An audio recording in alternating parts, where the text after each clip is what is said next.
Level 5 indeed. I also have an extra attack, and I'm faster at moving. Woohoo! And I am no better at none. Simple as. He gained an extra tentacle that day. So the last thing that happened was you all went to bed,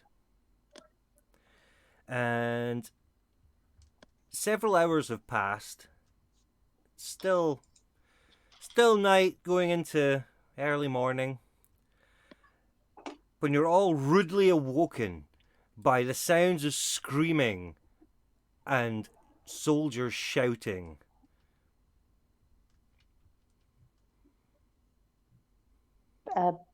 Jump out of bed and go see what all the commotion is. I follow. Me too. So are you just going to look out the window? Well, Or it's probably the quickest yeah. way. Okay, you peer out the window and you look down at the street and you can see guards from the town rushing down towards the entrance that you came in. And they're just shouting, "Get to the church! Get to the church!"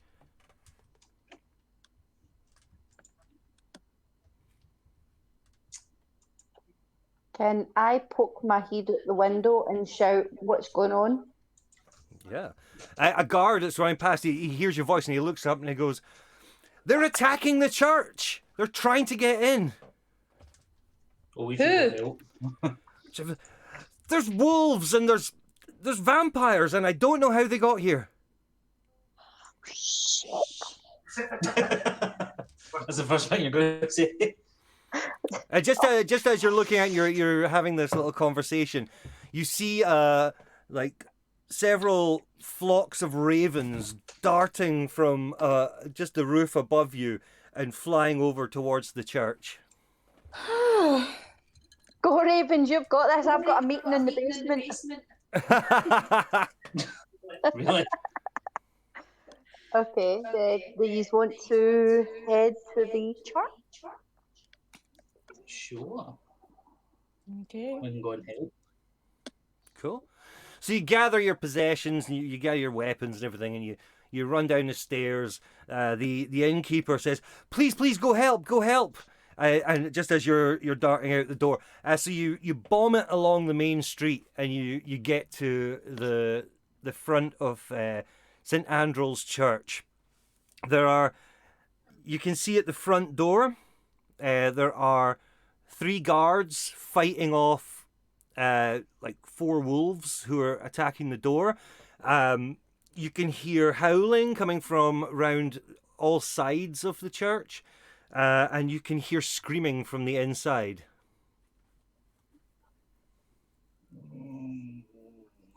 You're writing all that, didn't I? Mm-hmm. Right, do we rush to the door to assist the guards so we can try and get in?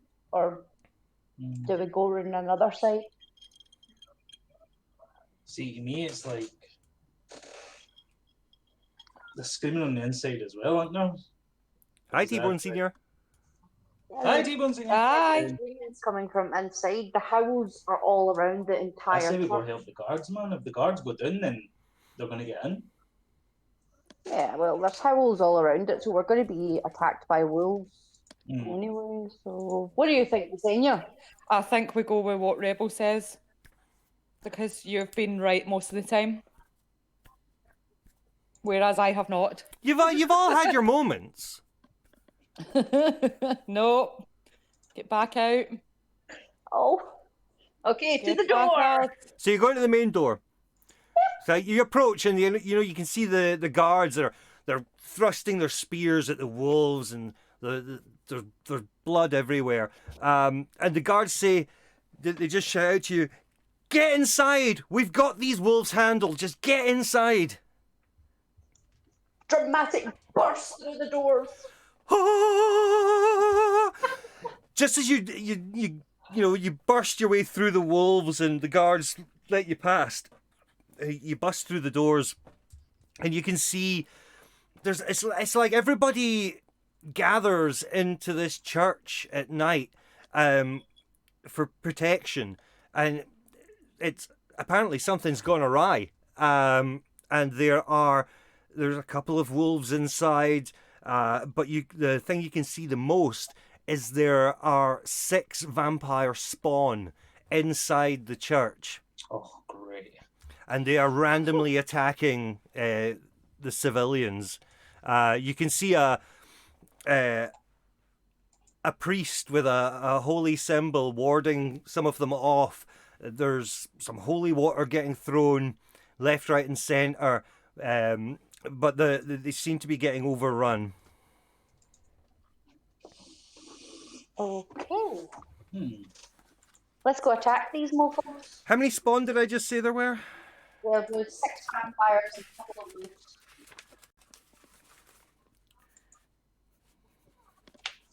6 vampires. Mhm.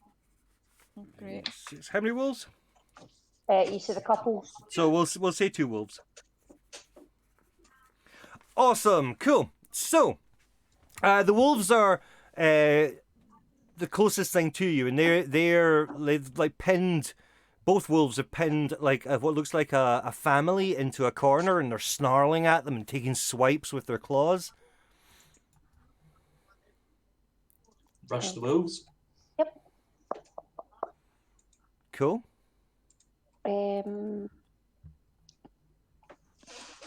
Okay, so let's attack these wolves then. All right, okay. So you get a surprise attack on them because they're busy. So you get a free round. Just choose who wants to go first here. I get 2 attacks. Just if you want me to go first and hit them with my hammer. Yeah. Can I go first so I can Okay. That's genuinely why I was asking. Right. I'd like to use, if it's possible, the level 2 spell Bark Skin on Victor. All right, okay. So Bark Skin, that changes his hit points, doesn't it? Bark Skin. Kind of ironic since you're also a dog. Bark, bark. Not in dog Bark, form bark. now. Bark Skin. You touch a willing creature, and until the spell ends, the target's skin has a rough bark-like appearance, and the target's armor class can't be less than 16, regardless of what kind of armor it's wearing. So you're now at... What's your armor class normally? 13. Cool, you're at 16 armor class then, so you're harder to hit. Awesome. Right. I'll attack one of the wolves with my warhammer double-handed. Okay, so roll for your attack. 14 plus. Oh, that's a hit. I'm fucking lost. All right, cool. And it's a D10.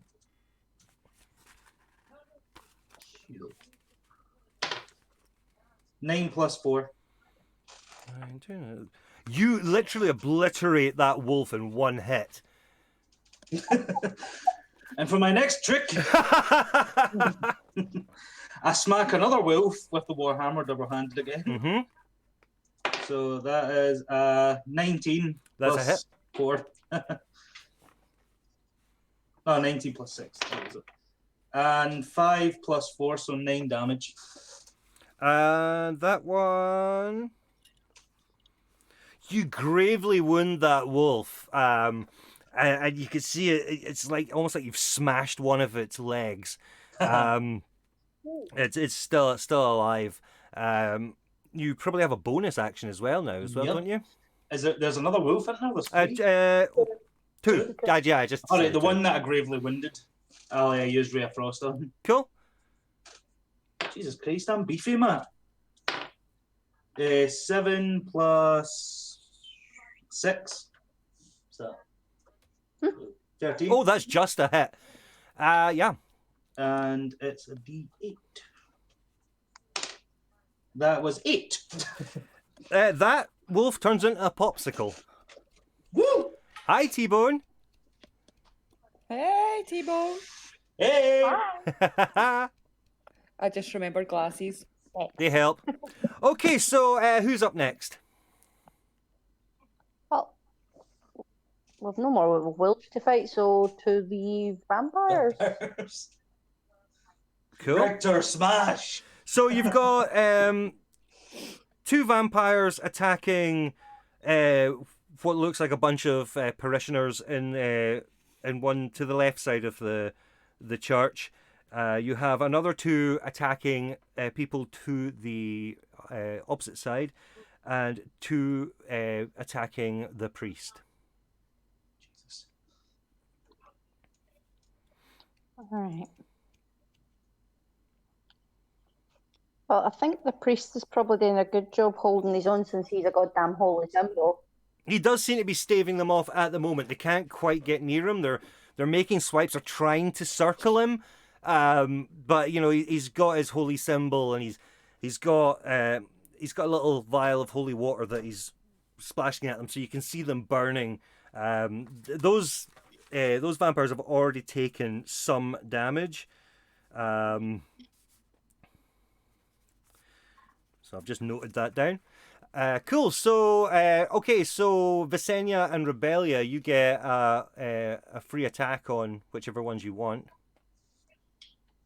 Okay, what ones are closer to me? They're probably equal. Because one's attacking on the left, one's attacking on the right side of the church.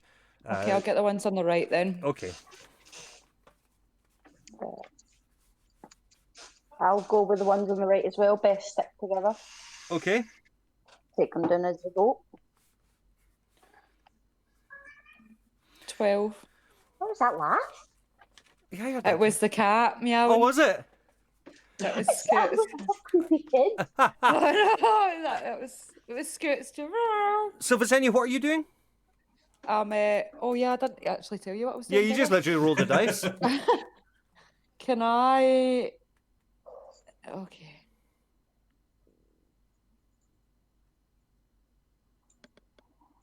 Can I attack them with fire? Yeah. See your spells. What did we have different spells now, like flame sphere and things like that as well?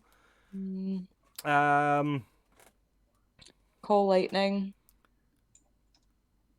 Conjure animals. Dispel magic. What about your second level spells? Animal friendship. Cure wounds. Speak with animals. Detect magic. All right. Okay. So it'll be your produce flame then, which is your cantrip, if you want to do the fire thing. Well, no, because I can breathe fire as well. Oh, so you can. Yes. Okay, so I'm going to assume that you've angled yourself in the right angle, that you're I not have. going to torch a bunch of parishioners. Cool. Yeah. Awesome. So you breathe fire. I have to make I do believe, a Constitution saving throw against your spell modifier. Let me just. I just need to get your character sheet up here. It's the one thing I don't have on screen. What do you need to know? On your the top of your spell page, it should say something like spell attack modifier or something like that. Or no, the spell say DC save or something like that. Spell save. DC. Yeah, spell save DC. That's okay. It's 12. So I need to make a Constitution saving throw against. Oh, the other one. Oh, yeah, 12. So 15. Okay, so yeah, he gets pretty much out of the way, but takes some damage. Which I do believe breath weapon. Oh no, it's a DC. Right. Oh yeah, it's cool. I did manage to do it. So, can you roll me 2d6 and add the total for me?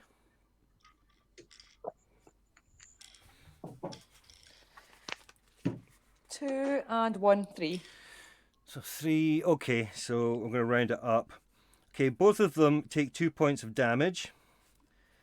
They are singed vampire spawn. So you now have a bonus action.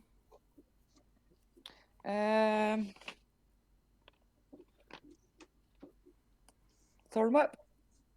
Yeah, do you want to do Thorn Whip or do you want to do Produce Flame?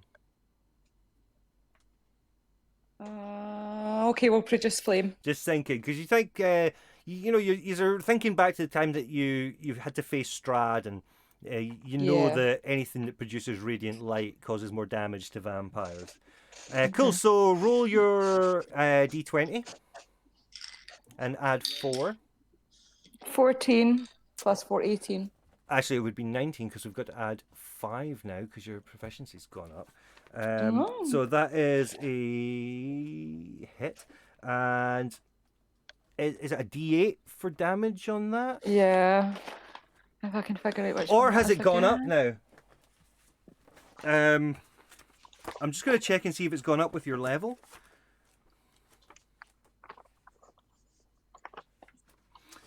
Yep. So roll 2d8. Okay. So 2 and 8. So that's 10. Okay, so you cause 10 points. Okay. So yeah, one of the vampire spawn. He is now. His skin is alight, and he's sort of flailing around because of the radiant heat and light coming from your fireball. Rebellia. Hello.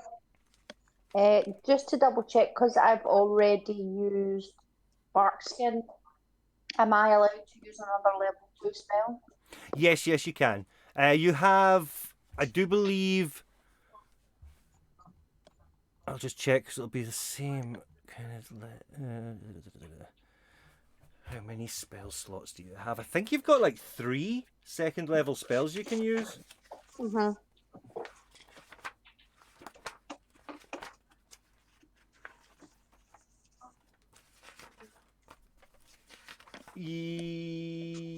Yes. 4 first level, 3 second level, 2 third level. Sweet. Can I use flaming spear?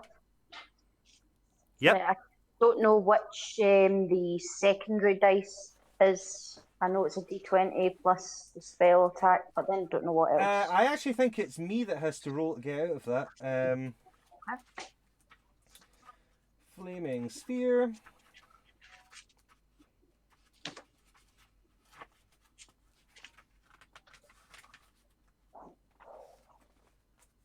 Here it is. Right, I need to do a dexterity saving throw for the 2 vampos. And they both epically fail. So you need to roll me 2d6. Okay. 2, 5, 7. 7, so that's for that guy. And same again for the other vampire. 1 and 4. 5. Cool, brilliant, cheers. And you have a bonus action as well. Can I use produce flame? You certainly can, so you roll your d20 and add your modifier. 12 plus 7, that is 19. That's a hit. And then it's I think it's a d8, yeah. 4. Cool. The one that was already on fire quite badly is now on fire even worsely. And now everybody needs to roll for initiative. Okay. What am I rolling here again?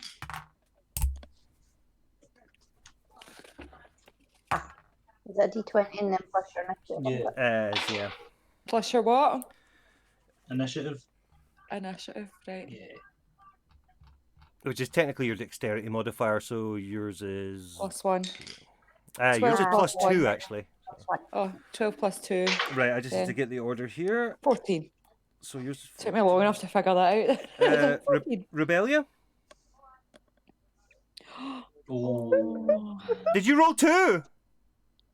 So 4? Oh, plus 1, 3. Oh, God. Oh. Richter? 15 plus 1, 16. Cool, awesome. Right. Oakley dokley. So, Richter, you're up. Fair enough. So there's one at the left and one at the right then. There's 2 at the right, 2 at the left, 2 at the priest. Oh god, I forgot about I'll be a second. that. There's one's currently already on fire. Yeah, they're over to the right-hand side. Yeah, I don't really need to worry about them. Can I hit one of the vampires at the priest? Yep.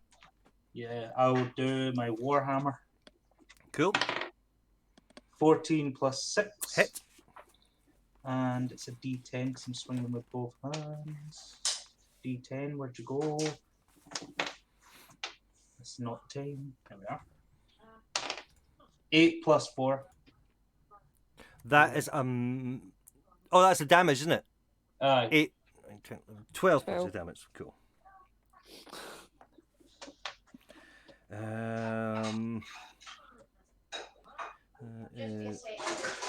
Okay. Cool. Awesome. And Um, your second attack? I'll hit another one with a Warhammer as well. Cool. That was 15 plus. That's a hit. Then it was a D10. 7 plus 4. So that's 11. 11. Yeah.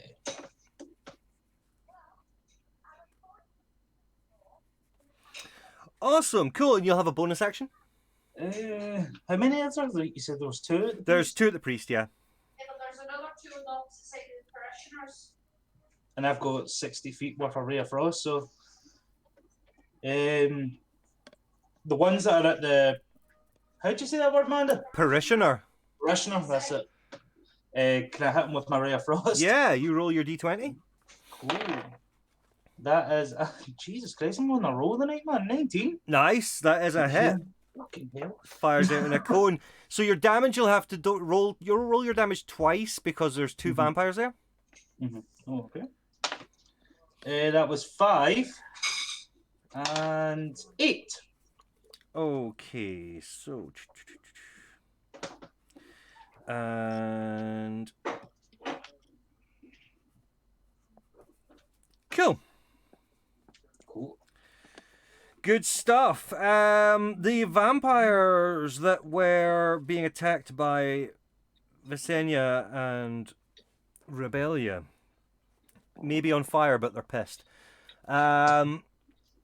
So, Oh, it's better. first one takes a swipe at Rebellia and completely misses. But with their second attack, completely miss as well. The other one attacks Visenya. You're eating a peach? It's really bitter. They were already attacking me. Was it not me they were attacking the first time? No, you got them by surprise.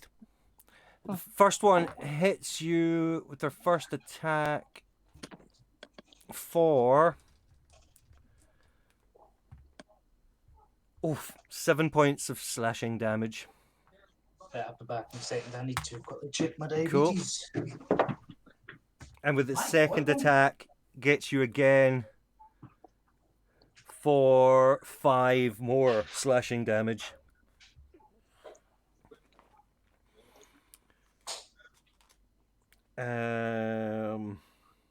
If you want to do Richters, I can write it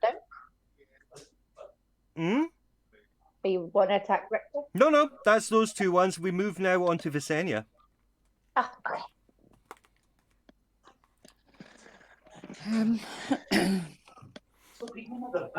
That's nice.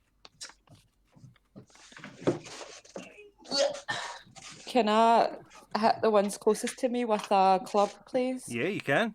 So you roll your d20 and add... 18. Oh, cool. That's definitely a hit. Yes. So roll a d4 and add 2. 3 plus 2, 5. Nice. And you've got a bonus action as well. Oft. So you can use a cantrip.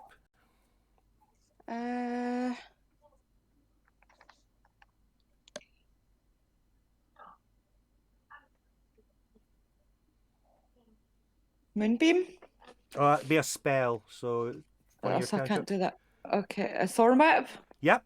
So roll your d20, add 4. Add 5. 16 That's a hit. plus 5. So it's a d6 for your damage. Let me see if it's more than that, though, because I keep forgetting these have leveled up.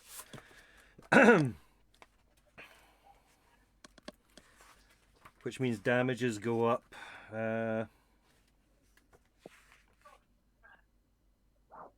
Yep, so 2d6 for damage. Okay, 4 and 5. 9. Nice, nice, nice.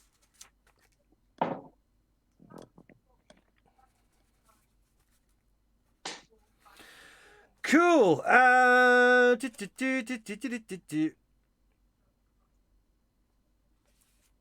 those ones? Oh yeah, they've got really bad. Okay, the ones at the left-hand side,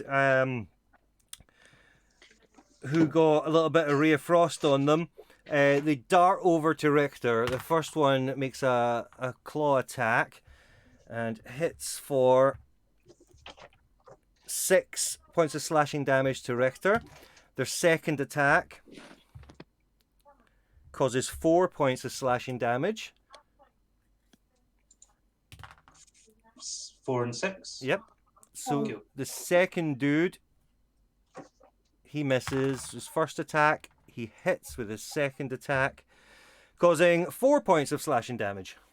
So 14 altogether. All right. And we're on to Rebellia. Okay. Can I use?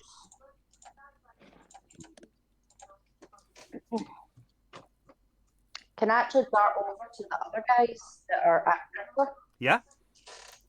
and use Flame Blade? Yes, yes, you can. Let me just bring up Flame Blade. Oh, it's right here, actually. Flame Blade. Blade. You invoke a fiery blade in your free hand. The blade is similar in size to a scimitar, and it lasts for the duration. If you let go of the blade, it disappears, but you can invoke the blade again as a bonus action. On a hit...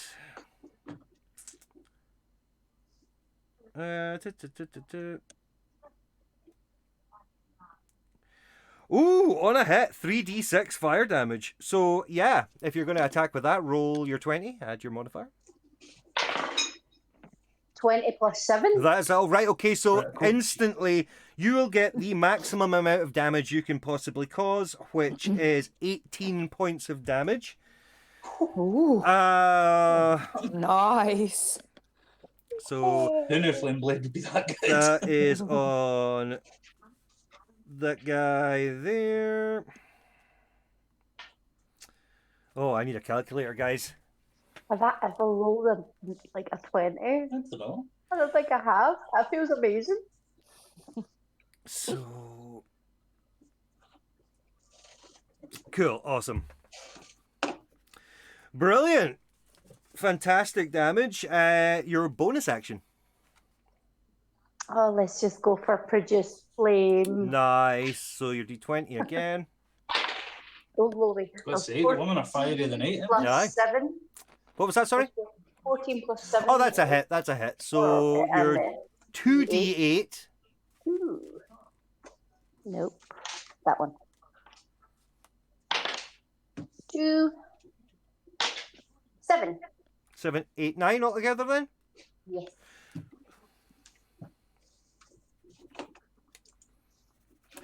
That vampire spawn is literally, he is just a ball of flames right now, flailing around. And with that, the ones that were originally attacking the priest, the first one tries to get in at the priest. He actually hits the priest this time because he's been distracted. He causes... Oops, shit. I'm an awesome flame. Cool. Causes damage to the priest. The second one turns its attention to Rebellia. Misses with the first attack. Hits with the second attack for 4 points of slashing damage to you. Okay. And back to the top with Richter. So what's left then? You basically have got... They're all still alive. And you're currently well. swarmed with... There's 4 vampire spawn. Basically Okay. around you and Rebellia and the priest. All right, I'll help. one of the 4 in my Warhammer. Cool. In fact, no. Can I go into a rage? Yes. I've never used it. I don't know what to do. Let me find out. Yeah. I think it Is makes that you. a racial trait? It is a racial racial- trait, yeah. Yeah. Because I've got relentless, enduring, savage attacks. I'm missing in my racial traits. Well, it's no my racial trait, it's my barbarian. Yeah, sorry. Aye. So, Rage. You have advantage on all strength checks and strength saving throws. When you make a melee weapon attack using strength, you gain bonus to the damage roll. That increases as you gain levels as a barbarian, shown in the rage damage column. Rage damage, you're level 5. So you'll get an extra 2 points to all damage. Alright, I'm going to wallop just any one of the vampires that are swarming me in Rebellia. Cool. That is, Jesus Christ, an 18. Nice, that's a hit. And it's a D10. Okay. That is 6 plus 4. And then add 2. Then a 2. Right, 6 plus So 4. 12 points of damage. That is here.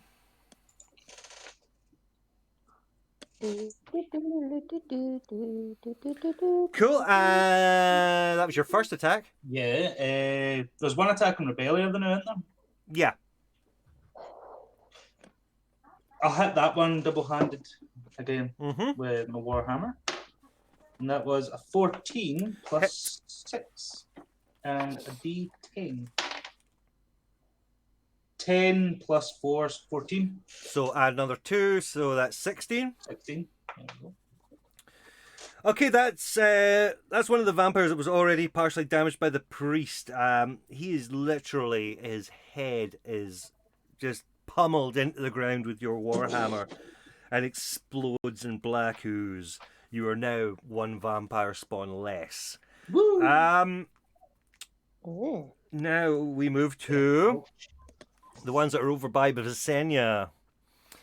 I need to turn on my fan. I am dying here, man. It's bloody warm.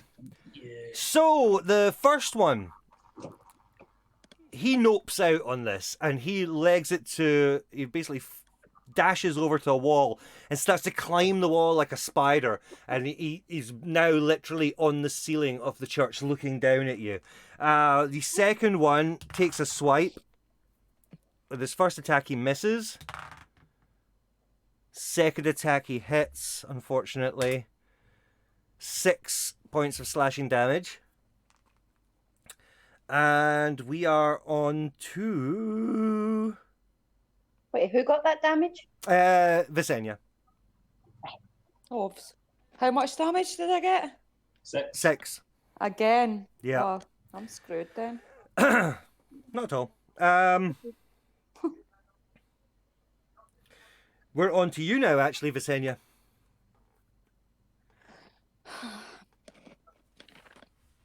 Getting a bit sick of these guys, I'm not going to lie. Can I throw my dart at one of them? Whoever's closest.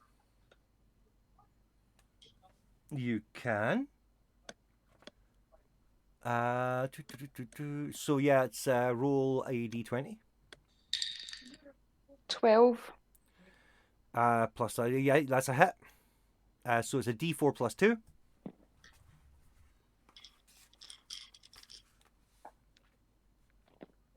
4 plus 2, 6. Cool. Groovy, and you have a bonus action. I think I'll Thorn Whip this time. Okay, so d20 again. Add 5. 9 plus 5. That is a hit. So 2d6. 2d6. 6. And 2. The lacerations from that thorn whip into that dude are brutal. Literally tearing through one of his arms. He's now, he can only attack once now. And we move on to, I've just got to find, because there's like so many that have got like such low initiative scores here. The ones that were on the left-hand side. Okay. Of which there is only one now. He takes a swipe at Richter. Hits. Bitch. 7 points of slashing damage. Although you're in a rage, so you only take half of that. So we'll just call it 3. All right. And then another 3. And we move to Rebellia. Okay, can I see Barkskin? Is that a one? Yeah, opponent? yeah, just because it's a spell, yeah. Okay, I'm going to move over to Visenya Mm-hmm. for my first trick. I'm going to use Cure Wounds on her. Nice. Thank you. So, you are up a level, so I do believe you can cause more curing. Oh, Cure wounds. You can now, if I can find the right frickin' page.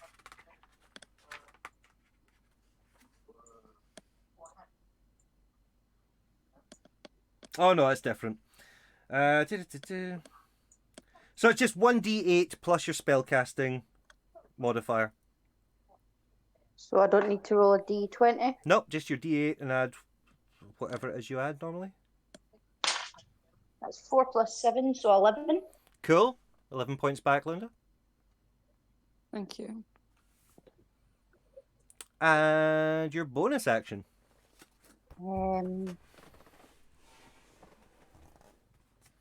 Can I use produce fire Yep. on the? How many is Visenya? She's got the one that's in front of her. The other one is on the ceiling, looking Okay, down. can Don't worry I about that one. go for the one on the ceiling, please? Yes, you can. Oh, I was That's, going to do that javelin. D20 then. Yep. I 2d8. 11 Plus. plus 7. So Yeah, that's a 18. hit. That's a hit. And 2d8. Yep. So 7. Mm-hmm. 4.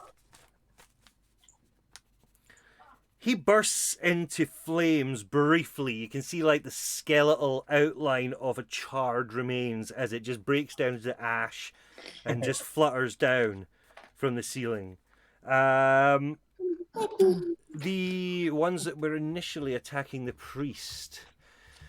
One of them nopes out and again dashes towards the wall and starts climbing up.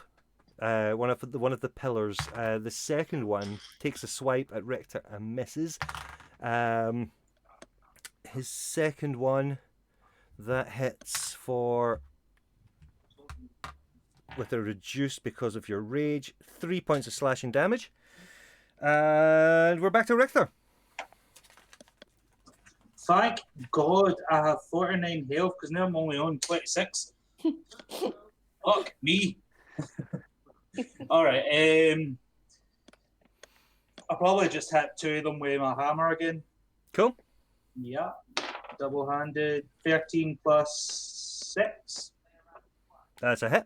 And then a D10. Is that a D10? Right. 8 plus 4. And then another 2, so 16. Woo! Cool. He goes splat now. Awesome. He is very dead. I'll hit the other one as well. The other one is currently Oh, on the yeah. ceiling. So you'd be on a bonus action now? The other one's on the ceiling? Yeah. And I can attack twice? Yeah, you can, yeah. Can I throw a javelin at him? Yeah, you can, yeah. Sweet.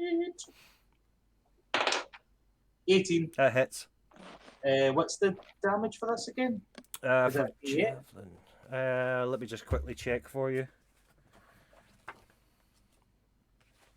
Little bastard thinks he's getting away. No chance. Javelin, 1d6, 1d6.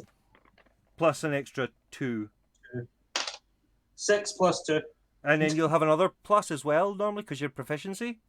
Proficiency. My proficiency bonus is 3 So 6, 9, 10 points of damage. points. Okay, the javelin flies through the air and it just rips through the chest of, or through the back of this vampire spawn, and it literally pins it to the pillar.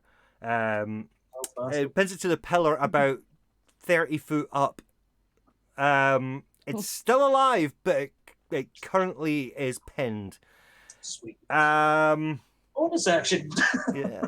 So, the one that was on the ceiling over by... Oh, yeah, your bonus action. Sorry, dude. Sorry. Yeah. So there's one in the ceiling, and then there's... There's one in the ceiling over by Visenya. There's one pinned on a pillar 30 foot up near you. Oh, yeah, you killed that one. Sorry, my bad. Also, is there only one left? There is one with one arm at Visenya. There's the one that's pinned. And I do believe... I think that's it now. Huh? Is this vampire, the way I'm looking at it, is Visenya standing in front of it? You just thorn whipped it, so I'd probably say, there's a good 5 foot if you were to angle things correctly. Let's try Ray of Frost then. Hopefully. If I hit you, I'm sorry, but you put flames on me. That's all good. Oh, I remember that. The D20. That was the night I got rejected. 13 plus 6. That hits. Yeah, and it's a D8. Let me just double check that hasn't leveled up for you. Can I get more juice, please? 2 seconds. 2d8 now. Awesome. 7 and 6. 13. Popsicle vampire. Woohoo! So basically, every vampire is now destroyed, apart from the one that's pinned to the ceiling. It's still alive and could free itself. So Visenya, you're up. Okay, firstly, can I heal Richter? Yeah, Okay. totally. Have you got 2 healing spells? Have you got Cure Wounds and Healing Word? No, I've just got Cure Wounds. All right, so you're going to have to run over and basically put a hand on his shoulder or something. And you will be rolling 1d8 plus 5. What? I got confused by what you said there. Roll 1d8. And then it's plus 5 on 5, top yeah. of that. 6. Plus 5. 11. Awesome! Nice. Thank you. Cool. You're welcome. You also have a bonus action. Hi, Cole Sparks. Yep. So, hi, Cole Sparks. So, I'm going to Thorn Whip. That'll reach, yeah. Will it? What's the reach on Thorn Whip? I think it's 30 feet. 30. Oh, yeah, you're just in tickling range. You batter in. So roll a d20. 12. Cool. That is a hit because his AC is down because he's basically pinned. So you roll 2d6 for damage. 5. And 6. Cool. The thorn whip wraps around the neck of the vampire as you rip it back, and it drags him straight off the javelin and pummels him into the ground. And as he hits, the stress, the tensile strength of the thorn just snaps his neck completely off. So his head literally rolls across the ground. The priest turns to you and goes, guys! He didn't say guys. He said, thank you, strangers. Thank you so much for coming to our defense. Quick, to the basement. Really? That's someone in a basement. Somebody Yeah. died. And as he's shouting this, the howling outside gets louder, and you can hear scratching at the wooden shutters as you hear the shouts from the guards. Just say, we're holding them off. We're holding them off. I'm already halfway to the basement with the priest, so hurry up, guys. Change into wolf form and go down with the priest. Yeah, is everyone doing that? Yeah. I suppose so. Cool. So he's barreled down the stairs. Richter, you went down in wolf form. You instantly. Dink my head. No. Just as you enter the basement, an axe comes down towards you, Stupid. causing 3 points of slashing damage. So it's always me. I'll just tell you why. Standing in the basement is Ismark, Irenia, the two wolf hunters, Oh, right. There we go. and, Sorry, I heard it. and several villagers, and they're all huddled in the corner, apart from these hunters who were standing guard, waiting for the attacks to come their way. As everyone else piles in, the hunters are going, "Oh, I'm so sorry! Which one? I'm so sorry! You owe me a pint. Did not know it was you. Really sorry." Aye. And you see him, he puts his axe down just by his side, and he's just like, "Can I get you a drink later?" No, yeah. You fucking will. Can I get you a drink? You will get me a drink. Second of all, did you know here I was fighting the vampires up there? Where were you? I mean, that's all right. You know what? I'm just going to sit in the basement. I'm happy. In my mind, the only reason that he knows it was you after they hurt you was the fact that you're a wolf that went, "Ah, you bastard." That's exactly it. You bastard! Yes, jabby. Right, I need a wee toilet break. Cool, no problem. So we break 5 minutes. Yeah, let's do that. Behind Claire, Yeah. put your green screen background on. Oh yeah. What? Sitting there with your screen. On the stream, I've got my green screen Yeah, back. his green screen's on the stream. You can do it on this, can you not? No, Oh, well, No, that's just, Zoom. I could do it on Zoom. You know what? Just leave. Yeah, yeah. All right, guys, we shall reconvene in 5. Yeah. See you in a minute.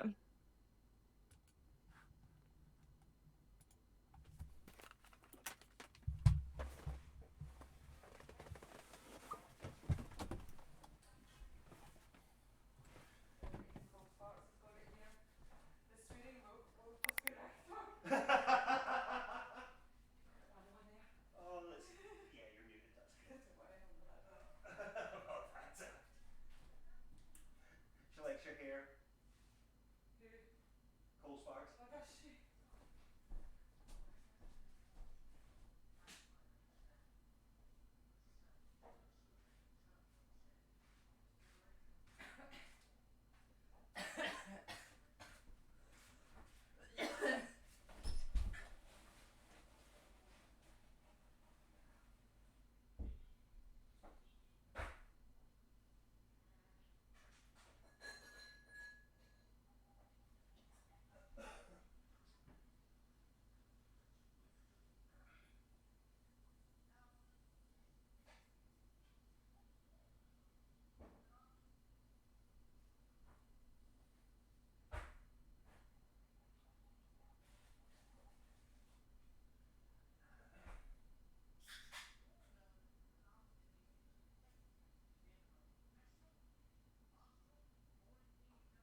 Hey, we're back.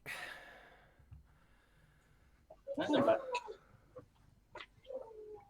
Yay! A swearing wolf must be Richter, says Cole Sparks.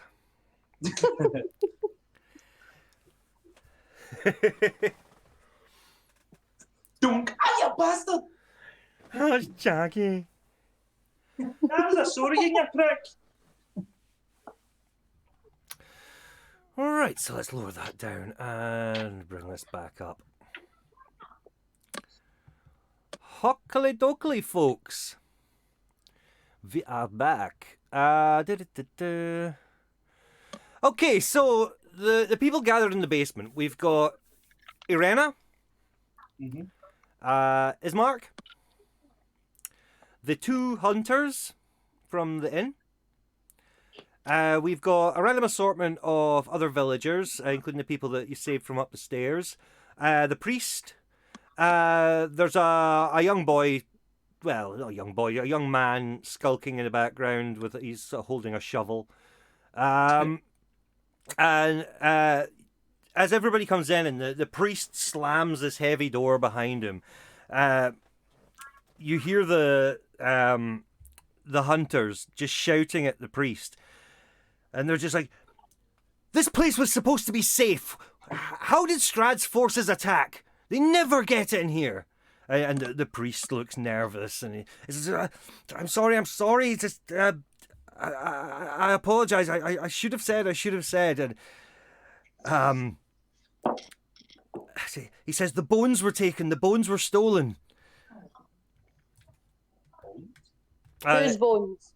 The priest explains. He says, we used to store the bones of St. Andral here, and they were magically blessed, and it stopped Strahd and his forces from getting in here. But over a week ago, they were stolen, and I was too fearful to tell anybody because I thought it would ruin all hope for the village. And he motions over with his hand to a corner of the basement. It's a relatively well lit basement, and you can see that there are floorboards that have been pried up. Okay, Do you know who took the bones? He says, I do not know. There was only a couple of us that knew of the location of them. Can I go over to the floorboards and investigate around them, please? See if I'm finding any clues. Yeah, totally. Roll me an investigation check. 18 and 0. You can. You look at the floorboards that have been pried up and the edges around, and you can see that some sort of metal tool has been used to pry these up. The wood splintered. Can I go over to the wee guy with the shovel?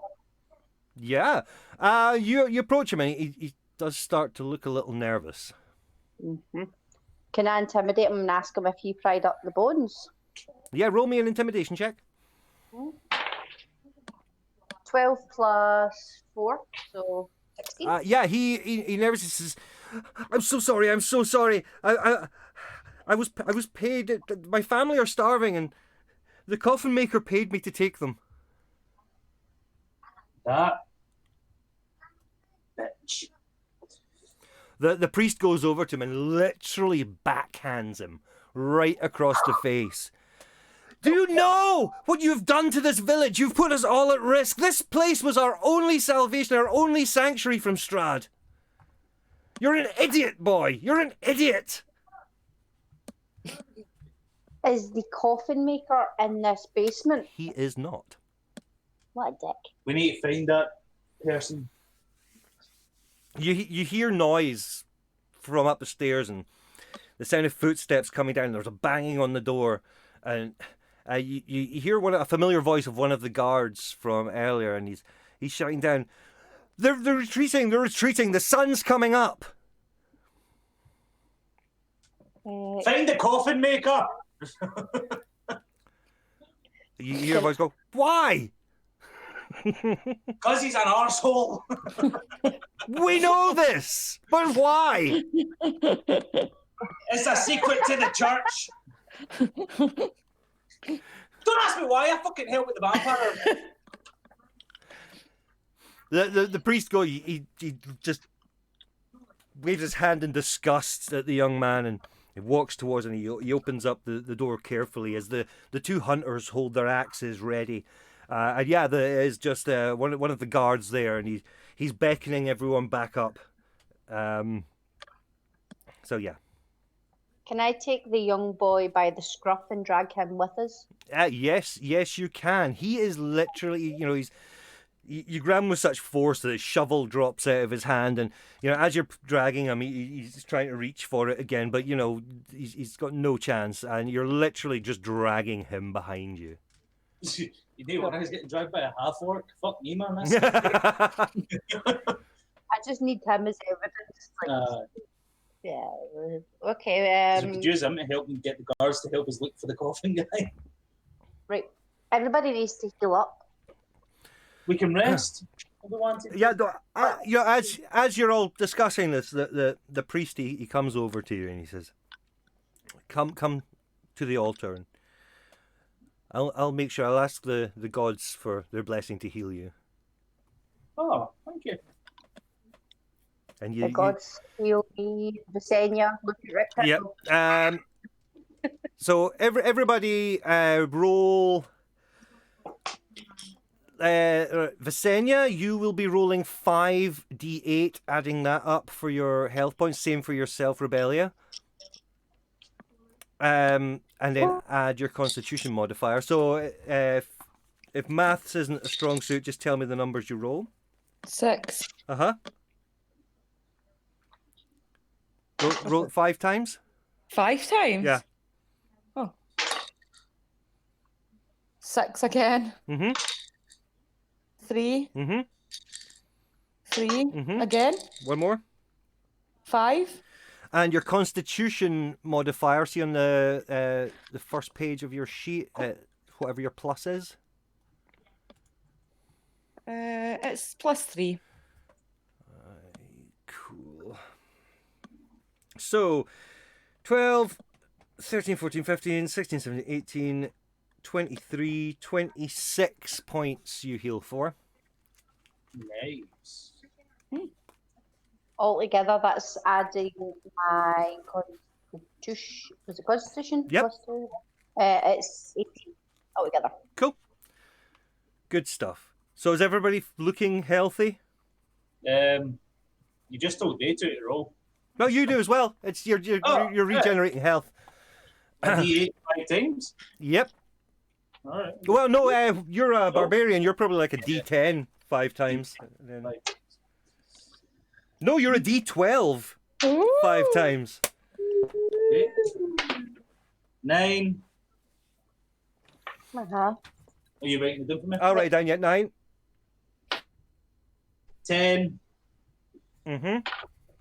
5. Yep. 7. Oh God. Yeah. 11. Plus 2, so 13. Whew. Yeah. How many hit points were you down? A good. Well, since Linda healed me a good wee bit, I'm on 34, and my hit points are originally 49. Yeah, you're 100% healed, dude. Yeah. I ain't fucking adding that up.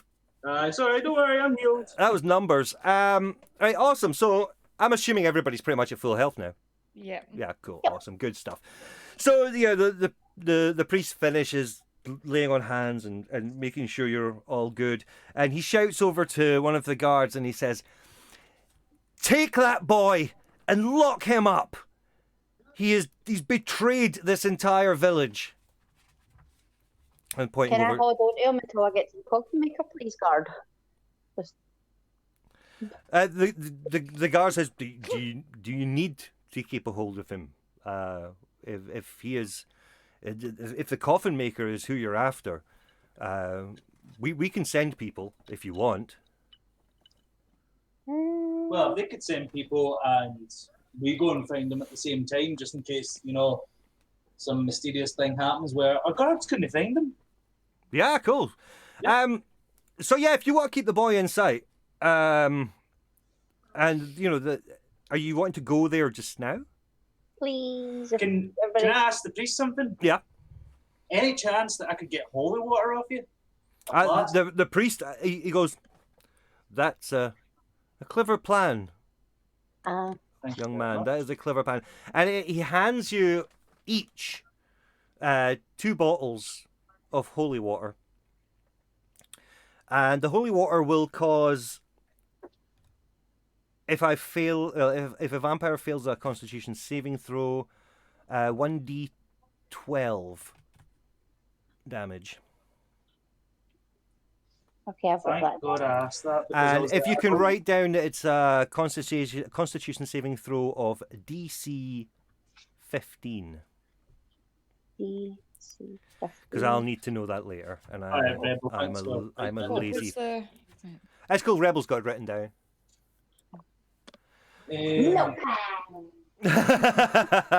Well, here's hoping we go to a shop at some point, because I want to ask if they've got any holy trinkets. You could ask the priest. Mm, He's can I ask the priest if he's got any spare crosses or that? Now, the priest goes, let me have a look, and he goes behind the altar, and you can hear the rummaging and like the clinging of metal, clings and clangs, and he comes out and he says, I have this spare, and he's got this ornate, it's like an ornate cross, but in the center it's like an emblem of a sun, and he just he passes it over to you, and he says, if you hold this up to them, it will hold them at bay, and it does emit the power of our God towards them. You have received a magical item. Oh. Is a holy cross when held to an undead creature, emits radiant light, which causes 1d10 damage. Awesome. and it's written down. One more thing to ask the priest. Yep. By any chance, do vampires take silver damage? Oh, Jesus, let's find out. I have their stats here. Because I'm a wolfborn, I technically take a little bit of silver damage, but it's diluted. Weaknesses. I've been watching too No, much Castlevania. apparently No. Apparently not. Their weaknesses are as follows. They can't enter a residence without an invitation. They can be harmed by running water, a stake to the heart, and sunlight hypersensitivity. All right, okay. Like, Did you say running water? Running Yeah, like water. a stream. Yeah, streams, waterfalls. mechanical stream. If you leave the tap on, shove them in Yeah. a shower. And no invited into a home hang if you're a fan of Lost Boys. Exactly. And Everyone's a fan of Lost Boys. not Rebel, not Rebellion. Rebel. Hey, Pony the Stove Man. How you doing, buddy? And you can clearly tell I've been watching too much Castlevania the past couple of days. So, what's the plan of action, folks? To the coffin maker. And ask the guards, see if you can send some guards to look for him as well. Okay, the guard nods. Oh, it's T-Bone. You've just changed your name. Hi, Okay. T-Bone! T-Bone! Bone tea. Well, I broke our controller, so we're playing D&D. Aye, we rage quit. So yeah, the guard doing, nods T-Bone? and you start leaving, and he motions to a group of 5 guards who they've just sort of like brushing themselves off of wolf fur and blood, and he motions over to them and says, "Hurry to the coffin makers, He's a dick. The wolf boy said so. So right. So you all head off with the idiot boy in tow.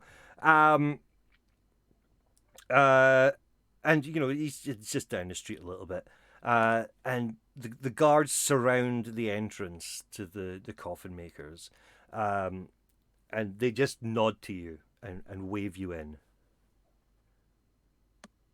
Okay, walk up to the door And kick it down. and Right, cool. get here, you arsehole! So you hammer on the door, and the door actually it's not even locked, it's slightly ajar, and you enter inside. The ground floor, it's an uninviting shop. It's about 2 stories tall and has a sign shaped like a coffin above the front door. All the windows are shuttered and closed up tight, and a deathly silence surrounds the establishment. Inside the front door, you can see there's like a workshop area, and in the far corner there's an old man. He is sitting looking very troubled. All right, you troubling old bastard. I've still got the wee boy in my Well, in fact, you want to walk up to him because you've got like the boy in your grasp. holding him like this. I tell you, as you're bringing him in, the young boy, he shouts, "Henrik, I'm sorry, they caught me out, and I had to tell. And Henrik, he turns around and he just picks up the closest thing he can. So he's holding like a sharpened chisel, and you just see him. He darts out of a door to the east. There's 2 doors. There's one just to the east as you come in, and one further up east. Okay, I'll follow him. You can hear footsteps, and they sound like there's another door opened, and you can hear feet running up the stairs. So yeah, you dash after him, Richter. What's everyone else doing? I'm throwing the boy to the guards and I'm following suit. Cool, Visenya? Same. Awesome. So you dart through, and you notice that inside the next room, another door is just you can see it's still opening, and you can hear footsteps running up the wooden staircase. You dash up, chasing after Henrik, and you can just see as you're coming up, you see him busting through the door to the left at the top of the stairs, and you follow inside. And when you enter, you can see him just starting to grab a bag. Tackle him. Okay, roll me an athletics check. Cool, my athletics is great. My speed's 40. Woo! That is a 13 plus 6. Cool, you launch yourself at him. You just grab him round the waist and just pummel him into the ground. The bag that he was grasping for just falls out of his hands and spills open, revealing it's like the skeletal remains of somebody, and they just scatter across the floor. Am I used to pick them up? Please. And you old bastard! What were you going to do with the bones? He turns and says, I was forced by the vampires. I had to gather them. I had to get a hold of them. And you look around. Somebody, Visenya, roll me a perception check.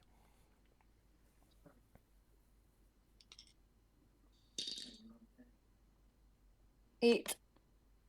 Okay, you don't see much, but what you do see is there's sort of like in amongst the crates and everything in this room, there's straw beds, just like piles of straw, and you get a faint whiff of undead, and Henrik turns and he says, Strahd sent his vampire here to wait for the time that the bones were taken so they could attack.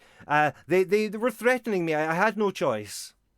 And you can tell that this has been a sleeping ground for vampire spawn. Is there any vampires here right now? No. Be warned, you bastards, I've got a holy symbol. Can I pick up the bones and put it back in the bag? Yes, you can. I'll just sit them in my backpack. Can I take Henrik down to the guards? Yes, you can. and get him fucking arrested. I kind of feel bad for the kid though. I don't. As it transpires, Henrik basically took advantage of the young boy. The young boy's family are starving, as is most of the village. And Strahd had supplied him money to pay him off. As a way to, he knew the boy's weakness was his family.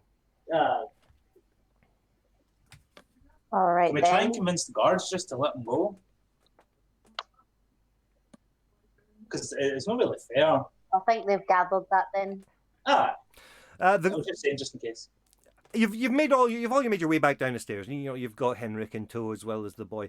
The boy's with the guards. The guards said, "I'm afraid that it's not up to us what their fate is. We need to take them to the burgomaster of the town, and he makes the rulings on people's punishments. We're just the local lawkeepers." Can I persuade them to let him go? No. You can do if you want. If you roll me a persuasion check. 11 plus 4. That's 15. The guards have a chat amongst themselves, and they're just like, we can't really, you can see they were almost convinced, but we can't take chances in this town. This is the safe haven for so many people, and if it just takes one idiot to ruin it for everyone and put all of our lives at risk, we cannot. We'll leave it in the hands of the burgomaster.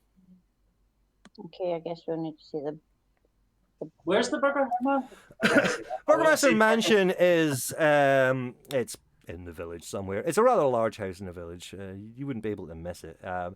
But the guards start leading Henrik and the boy off in the direction of the burgomaster's mansion. Will we return to the priest?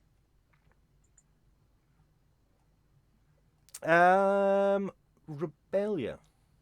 Hello? Roll me a perception. Actually, what's your passive perception? 15.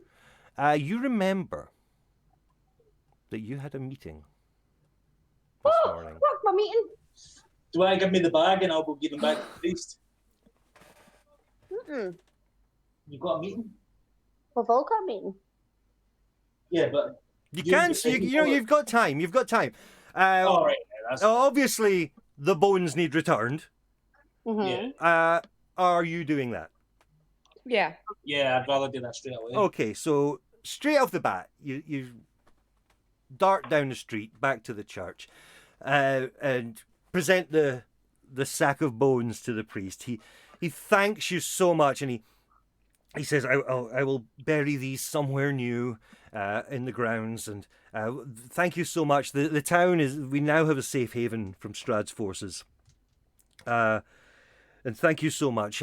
He wouldn't have attacked if the young girl hadn't been here, but we need to give her protection as well. Yeah. He thanks you again, and he goes behind the altar again, and you can hear him rustling around, and he comes out. It's not much. We are a poor town, but the congregation chip in every now and again, and he hands you a bag of 50 gold. I don't want it. I don't want it either. Visenya? No, me neither. Goody fucking two shoes. He thanks you so much for your generosity and your kindness. We're loaded anyway. And he says to you, I must go back to attending to the repairs of the church. If you do excuse me, thank you again so much. You're welcome. Yeah. To the inn basement. Cool. So you make your way down. The sun's been up. Well, it's just been, it's now daylight. Probably say as daylight as it comes. It's probably about 9 a.m.-ish. You make your way back to the inn, and as you are making your way back to the inn, you can see a flock of ravens in the sky behind, just flying onto the roof. And you make your way in. The way to the basement, you do not know. The barmaid is standing behind the bar. Hello, barmaid. Barmaid. Basement. Why do you wish to go to our basement? Uh, I got wicked sunburn today, man, and I just need someplace cold and damp. Your skin irritation and your skin complaints sound like a you problem. Is that fucking right, aye? I pay for What's 5 that? gold to let me into the basement. She says, I don't take bribes. This is my home. Can I Why- persuade her? Why do you want to go to my basement? I've got a meeting with the cloaked guys. Why didn't you say so in the first place? Who And throws she- a secret? She says, It's only this one. the Ravens are good friends to our family. Follow me, and she leads you through the back and round several corners, and she opens a secret door and waves you down. Thank you. Thanks. Thanks. She turns to the rector and says, "You should probably have someone look at your skin." Um, It's the police! And you make your way down to the basement, and as you enter, there's a large round table with, several chairs around it, and there are 3 black cloaked humanoid people, hoods up. You can't really see their faces. There's a dim lantern in the middle of the table, and they seem to be looking at maps. Approach them and say hello. The centre one, he raises his head and he says, travellers, welcome, I'm glad you came. Thank you for helping at the church. We appreciate it. An enemy of Strahd is an enemy of ours. And he motions you down to the seats around the table. And he explains who they are. He says, we're outcasts in this town, much like yourselves. We are a race of were-ravens. We are actively hunted by Strahd, and are they called Vestradi? The fucking Vestradi? Is that the weird jippos? Oh, Visanti. Visanti! Fucking hell, I'll learn it eventually. Yeah, we are hunted by the Visanti and by Strahd's forces, but we keep a very low profile in this village. The owners themselves are were-ravens. We saw of the bravery when you have been fighting, and how much you fight against Strahd, and the help you've given to the locals.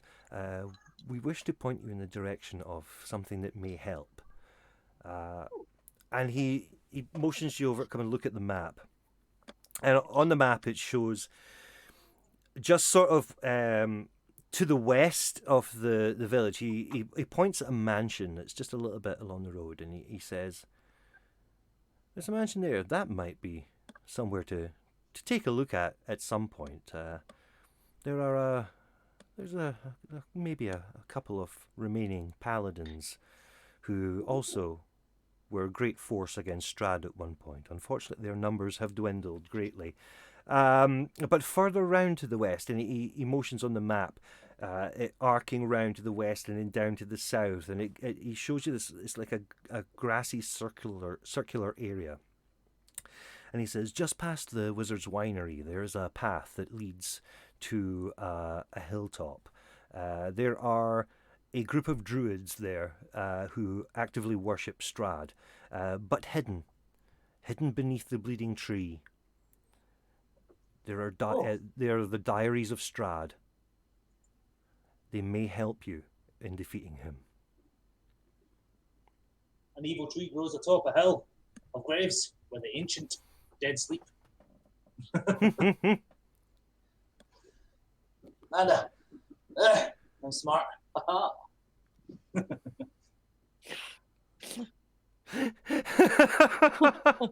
See? Good dog. Good dog. Intelligent dog. Good You boy. know what to do now. Can you, Rebellia? Can you throw him a treat? I can throw something, but I don't think it'll be a treat. Treat, brick. Don't put this poor old duck. What the hell? Okay. A bit of paper. So The the Raven say to you, they thank you again for everything you've done, and they hand you the map, showing where this hilltop is. I'll be able to point it out later to you if you want on the map. And they say we must now return to our the business of patrolling the area. Thank you once again, and good luck on your journeys. We will be watching over you. Thank you very much. Can I just stop them and track them back to what they first said? It was, they actually said, and I wanted to know if it was a mistake on your part. An enemy of Strahd's is an enemy of mine. Yes. So does that mean we're their enemies? No. No. No, go on. No, that was me fucking up then. An enemy of that's all right Strahd then, is a friend of ours. Friend, there we go. That was me fucking up, yes. I love paladins, by the way. I didn't even notice that there. No, neither did I. Oh, she got you. I like the paladins. Smart. But isn't there an undead army still, or something like that? Do I ask them about that before they go, or they're left? You ask a question to them, and the lead raven he says, yes, those are the paladins. They are mostly they're mostly revenants now. You may occasionally see one wandering the land alone.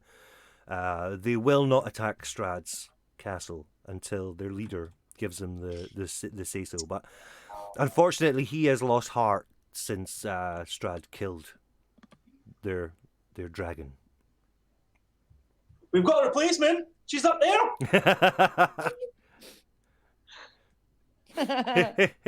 She may be brass, but you know, she's still a dragon. The raven smiles at you.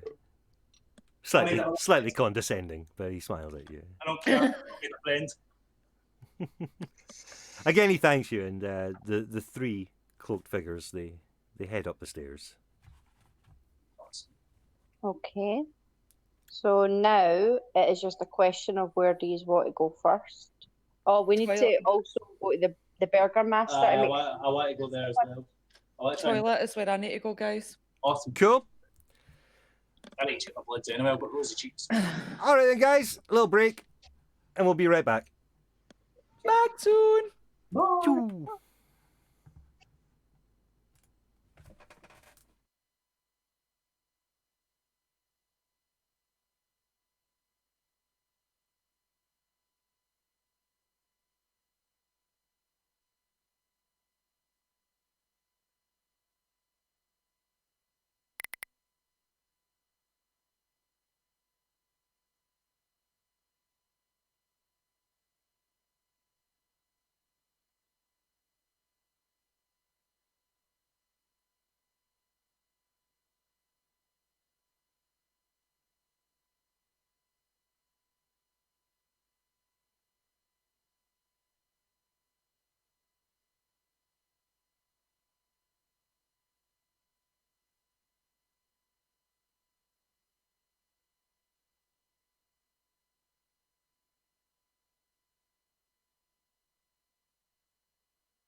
Hey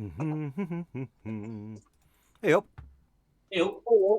True, true, true, true. Hot Pardon the dog. man shoulders. Strong like bull. Good God. What is good for? Absolutely.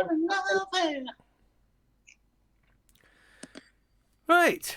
Where is she? There Who are she you is. going to call? Ghostbusters. Okie doke, folks. So, what now? What does everybody want to do? Visenya, what do you want to do? I honestly don't know. Helpful. Options. Pardon? Yeah. Okay, we can first, if you want, go to the Burger Master who is in this town to stop Yeah, him. we're going to him, aren't we? Yeah, punishing the wee young guy. And then the other options are to the mansion where the paladins are. And then Sure. Let's go to the first one. and then after that is paladins or the Well, druid. as long as everybody's in agreement, of course.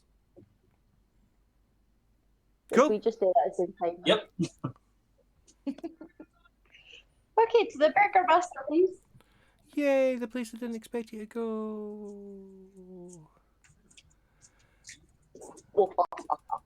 You missed. Some of Okie dokie. So you make your way to the mansion. The mansion has walls of plastered stone that display many scars where the plaster has fallen away from age and neglect. Drapes cover every window, including a large arched opening above the mansion's double entrance doors. Doop. And doop. Doo-doo-doo-doo. You can see people coming and going from the mansion. There's outside there's stationed 2 guards at the door. Inside you can, from inside, you can hear slightly raised voices. Head to the door, please. Cool. You approach the door. The guards, they've both got pikes and they come crossing over, blocking your entrance, and they say, "What is your business here?" We are here to see the Burger Master about Says he is currently ruling the punishment for the coffin maker and the man. We need to stop him from punishing the young boy. He was forced into it or bribed. The guard turns to you and he says, "I do not think this is the concern of strangers. This is official town business. We just helped you defend your town. You may, and we thank you for your help, but our laws are our laws." Can I intimidate them? Yes. Roll me an intimidation check. Oh, like these fuckers. It's 16 plus. Where's my intimidation? 4, so 20. Oh, I was so hoping you were going to roll a 1. Yeah. So, yeah, the guards back up. We don't want trouble here. Just go in and make it quick. Cool. Okay. Doubles. We go in. Okay, so you... God, I've got a cat running about in here like a fucking idiot. You could try having a Liam running about you like a fucking idiot. So you enter the mansion, and ahead of you can see there are 4 guards, 2 holding each of the prisoners, and there's a large, portly gentleman who is he's flanked either side by a tall, thin woman and a small child. And he's pointing accusatory fingers at at the 2 prisoners. And he shouts, "You jeopardized the safety of my people. How dare you? The protection we give all of you. What do you have to say for yourself?" And Henry the coffin maker, he's just like, "It was Strahd, my lord. It was Strahd. He forced me to. He sent his spawn into my shop and forced me on pain of death." And the young boy says, "I only did it to feed my family, sire. I only did it to feed my family." The burgomaster, he then turns to them and he says, "You would risk the entire town for your own safety. This is not the way of this village." I object. The portly man raises his attention to you and he says, "Who are you to dare interrupt these proceedings?" I'm a wolf, half-orc, dragon. This means nothing to me. You're not strangers in these parts.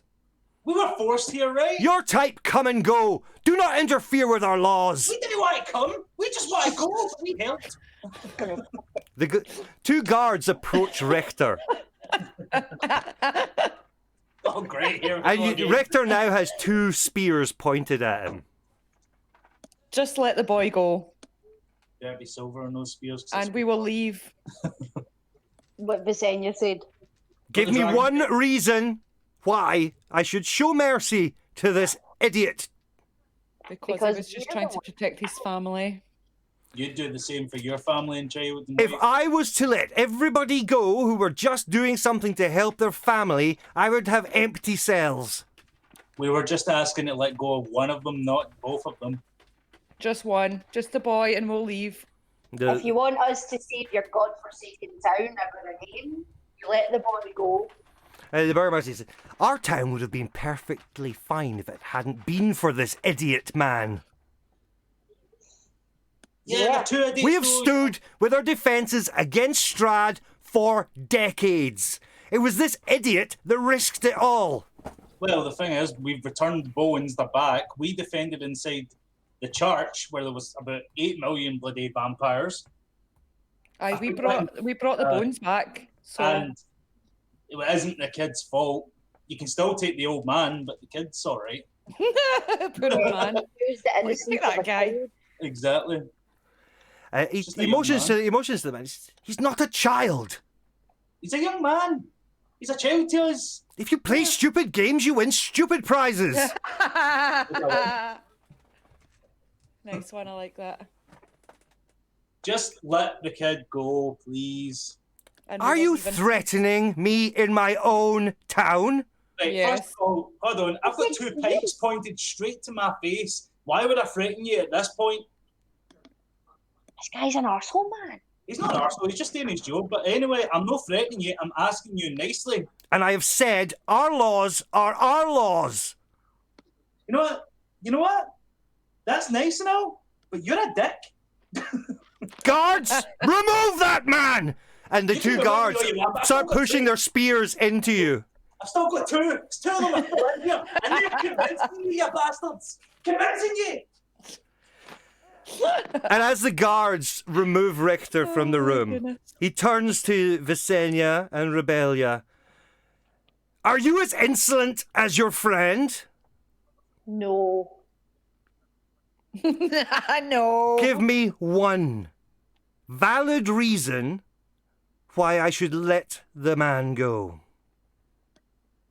We've already told you we're not going to Helping do it your again. family is not enough." Young man. And helping your village. What about that? Visenya, roll me a persuasion. Oh. 19. Oh, okay. Is that bad?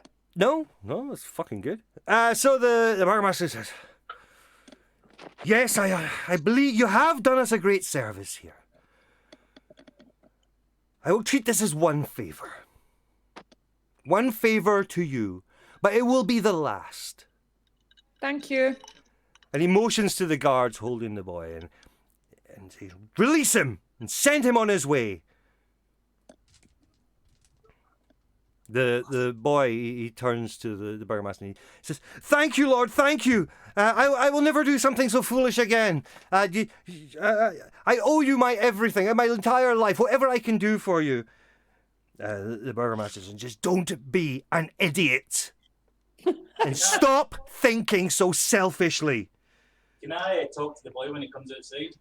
Yeah, the boy, he's being escorted out by the 2 guards that were with him. Can we just like? And that's Can we right, just you go out now? bastard.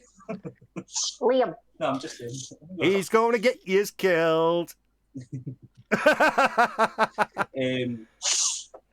Visenya, you were saying?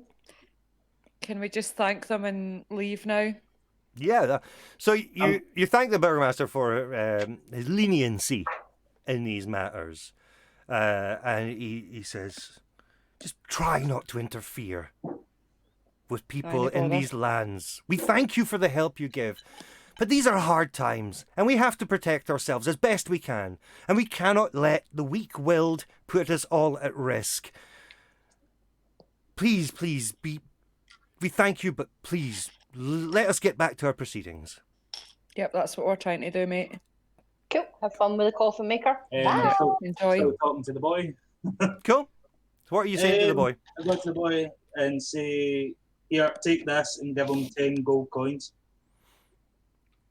He says, thank you so much, stranger. I appreciate it. I'm so sorry for all the trouble I've caused, but this will feed my family for weeks.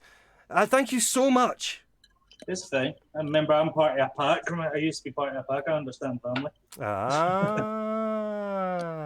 Okay, can I bonk Richter on the head with a quarterstaff, please?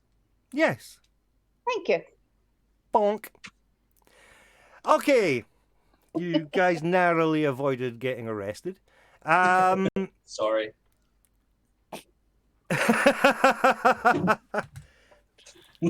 I'll send you a meme later. Okay. Can we send the wee boy on his way, and Yep. can we head to the next? You can see him running off back to into the distance into one of the random streets. Okay, cool. So you're outside the mansion now.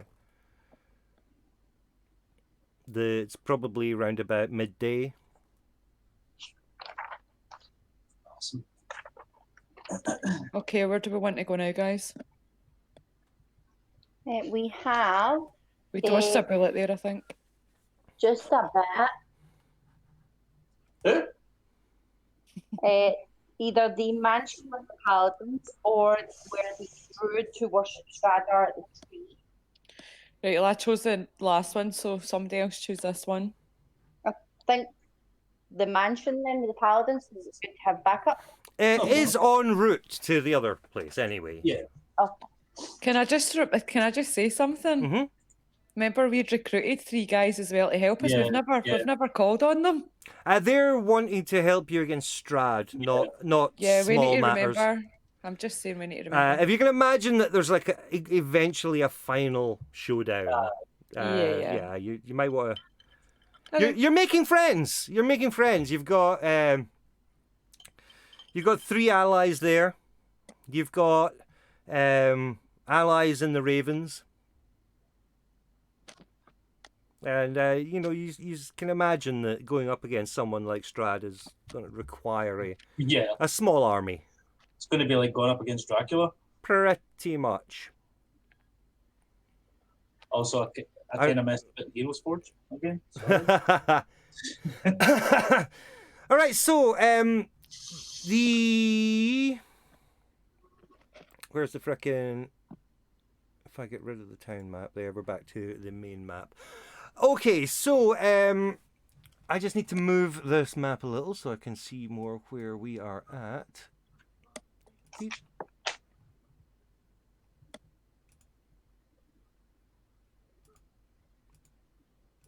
Where is the...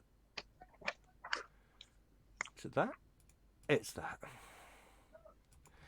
Okay, so I'm just going to move the map on stream to show more where you would be going to. Okay, so if you were to go to the mansion, you'd be leaving this town and you'd be heading west. The mansion, the Ravens have marked on your map for you, and it basically means about a day's travel to this mansion. Basically taking you west and straight through a crossroads. So you're heading there first, yeah? Hold on. Do you know what to stop at a shop first? For anything? What sort of things are you looking to get? Well, I was thinking about buying myself another potion of healing. Yeah, totally. Anything you want to buy, we can just assume that. All right, we'll just be the shop. Yeah. How much is that potion of healing again? It's I think 50 it's gold. 50. I'll do that then. I'll do that. Why are you buying potions of healing when me and the Just thing you can have only healing? use it once, and what happens above 3 is you really need healing badly. But we've got healing. Yeah, but you can only use them once each. Once. Yeah, but we've got. I'd rather. Technically, that's 4 all in. I'll back him up here. That's sensible. Yeah, It is sensible. I'm going to buy another one. That'll take me down to 16 gold, but I don't care. That's cool. I'm sure you'll be making up money. Oh shit! Yeah. Okay. I need to rewrite my sheets, man. Oh my god. There we go. I bought myself an extra healing potion. Okay. You still want anything? No, I'm good. I'm Are actually you? trying to find my. What I had on me. I've lost the paper. I wrote down how many potions I had and stuff. Amanda, you've had one potion. Did I? You have 2 vials of holy water. Okay. Do you not check your equipment bit in your sheet? To be fair, I didn't even write it down last time. Okay. Your holy water is I've got that. 1d12. I thought potions and other stuff, okay? Grumpy. Oh, be grumpy. Happy little trees. Oh, she's drawing happy little trees. Oh, I'm Happy happy. clouds. Grumpy? That was me being happy. I was just telling you. That's it. Throw down. Okay. So where are we going? You'll be heading west. I am just checking to see if there's anything that will be cropping up. I just need to open up a map. Oh,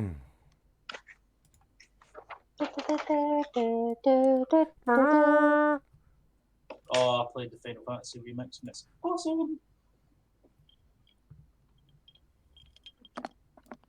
Okay. So that one. And there is. Oh, that's helpful. I screenshotted the map that doesn't have the details on it. Boop, boop, boop, boop. Ah, there it is. There it is. So I just need to zoom in and get a letter here. Is that a cat in the background? No. That's my happy tree. Oh, happy little tree. Bob would be proud of us. He would Yep. be. Yep. Tell my I've got drawing some- skills a race. I've got happy little mountains in mine as well. Oh, Happy little clouds and happy little mountains. I need to watch some more Bob Ross. Bob's the man. Oh, he is. Okay. He's in the army and everything. He was. Drill instructor. Yep. You wouldn't think it would having such a nice demeanour. He did swear I'd he would put my never hands shout in. at anyone ever again. It's because he just makes happy little trees. He does. Please. Okie dokie. So you make your way west. And you, on your travels, you come across a crossroads. So, and an old wooden gallows creaks in a chill wind that blows down from the high ground. A frayed length of rope dances from its beam. The well-worn road splits here, and a signpost opposite the gallows points off in different directions. One leading back the way you came, one pointing towards an area that I can't pronounce just now, and if I bring it up, I'll lose this. Or will I? Right, okay. It points and it says Argonov-Stolt. Do you want me to spell that? Argonov. What? ARGY Mm-hmm. NVOSTHOLT.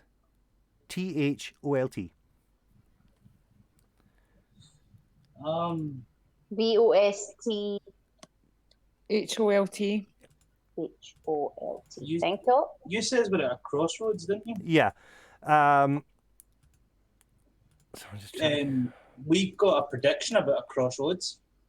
7 of coins. The thief. What you seek lies at the crossroads of life and death, among the buried dead.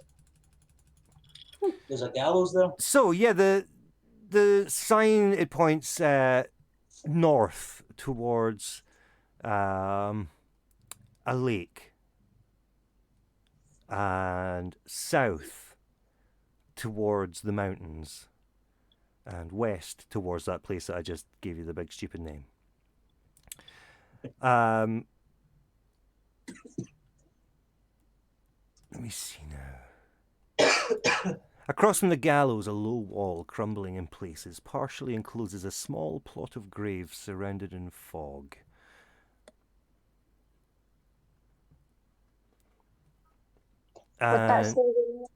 What it says is 7 of coins, thief. What you seek lies at the crossroads of life and death, among the buried dead. Oh.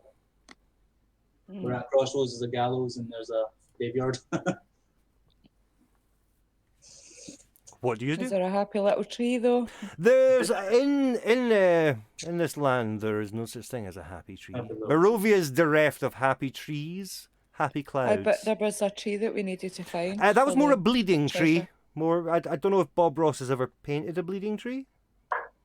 He So maybe not should. a happy little tree. I don't think it's happy. Graveyard. Can we call it a happy little tree? We'll anyway? call it a happy little tree. Yes, yes.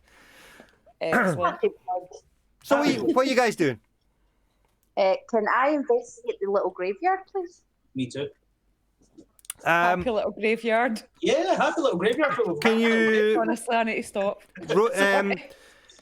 Is everybody going to go and investigate the graves?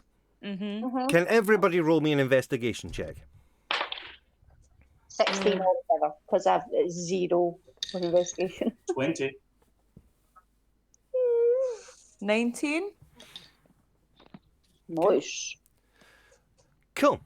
So, Plus 1. 20. see in.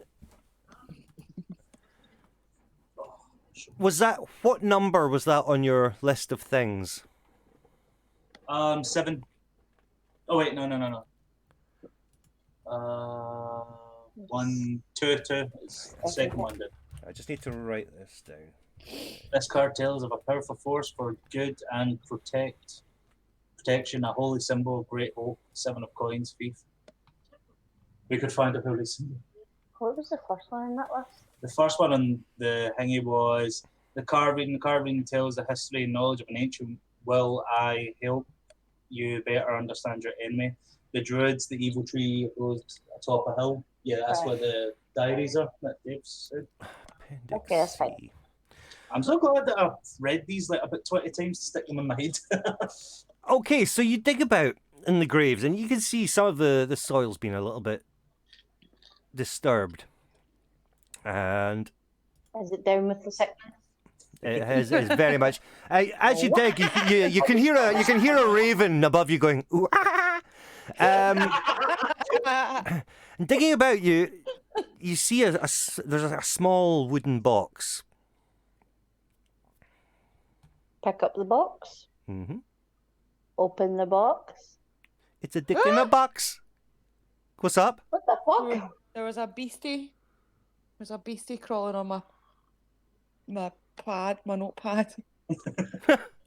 Okay, so you open the box, and inside it's like a Another metallic amulet in the shape of a sun, and its center is a red gem with an ornate pattern around it. And it's on a gold chain. Can I inspect it with religion? Yes. Cool. Also, remember, I've got a holy symbol with a sun nut on it, so awesome. Right, that was 18 plus 3. Okay, you recognize it as definitely being a holy symbol of some sort of protection. Can someone roll me an Arcana check? Mine's 3. 0. It's Rebellia's. Sorry, what's Visenia's? Your What even is that? Arcana, it's on your skills. I'll just have a look here. Arcana. Mine's Yours is just +1. +1, right? So it's just a 20? No, who's got the highest? me. Right, roll it. Oh, sorry. It's 15 plus 3, it's 3. 18. Uh, 18. Okay, you're looking at it, and you can, you decide to actually turn it around and have a look at the back, and it has a small inscription on it. And you now realise this is the holy symbol of Ravenkind. It is a magical item. It has 10 charges for the following properties, and it regains 1d6 of these +4 on a daily basis at dawn. The first one is it can project the spell Hold Vampires as an action, of which the vampires would have to make a saving throw of DC 15. Otherwise, they are held in the spot for 1 minute. It can also cast the spell Turn Undead.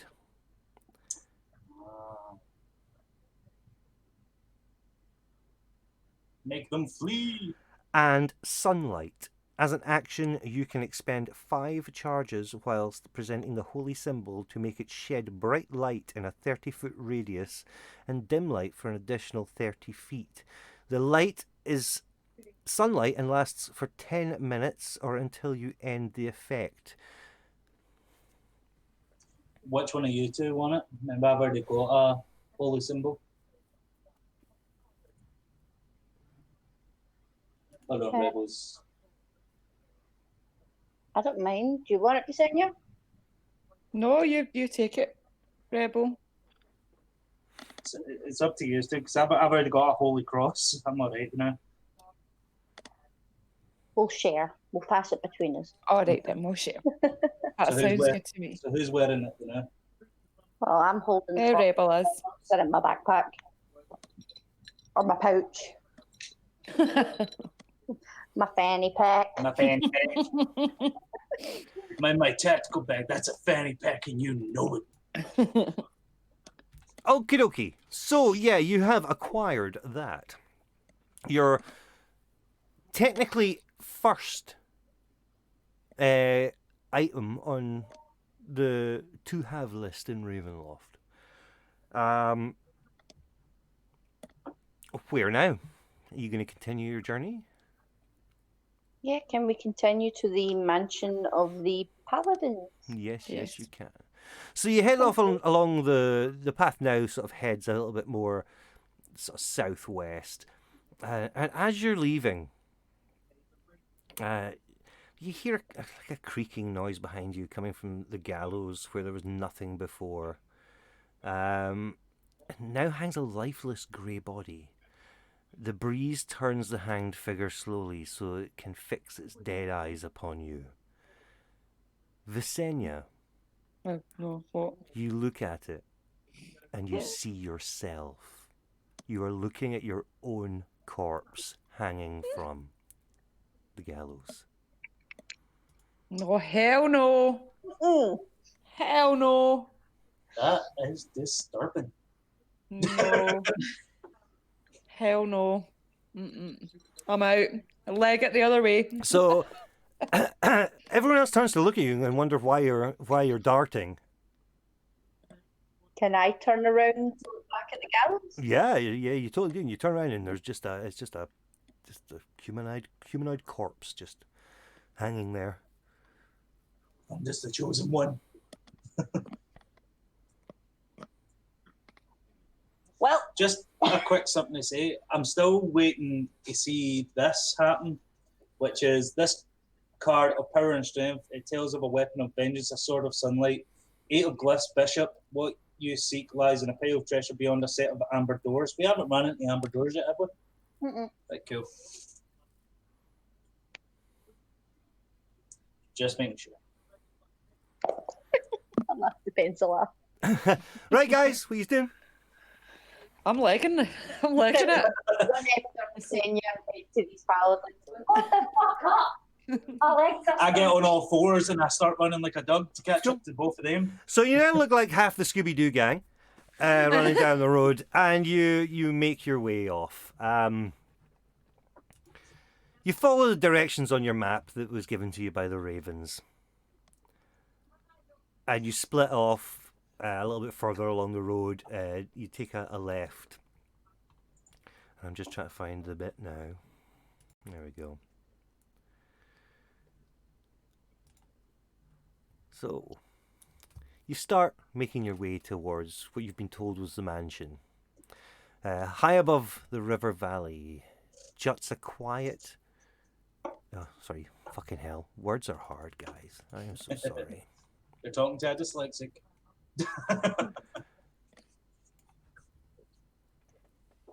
Wow, that can't even be a word.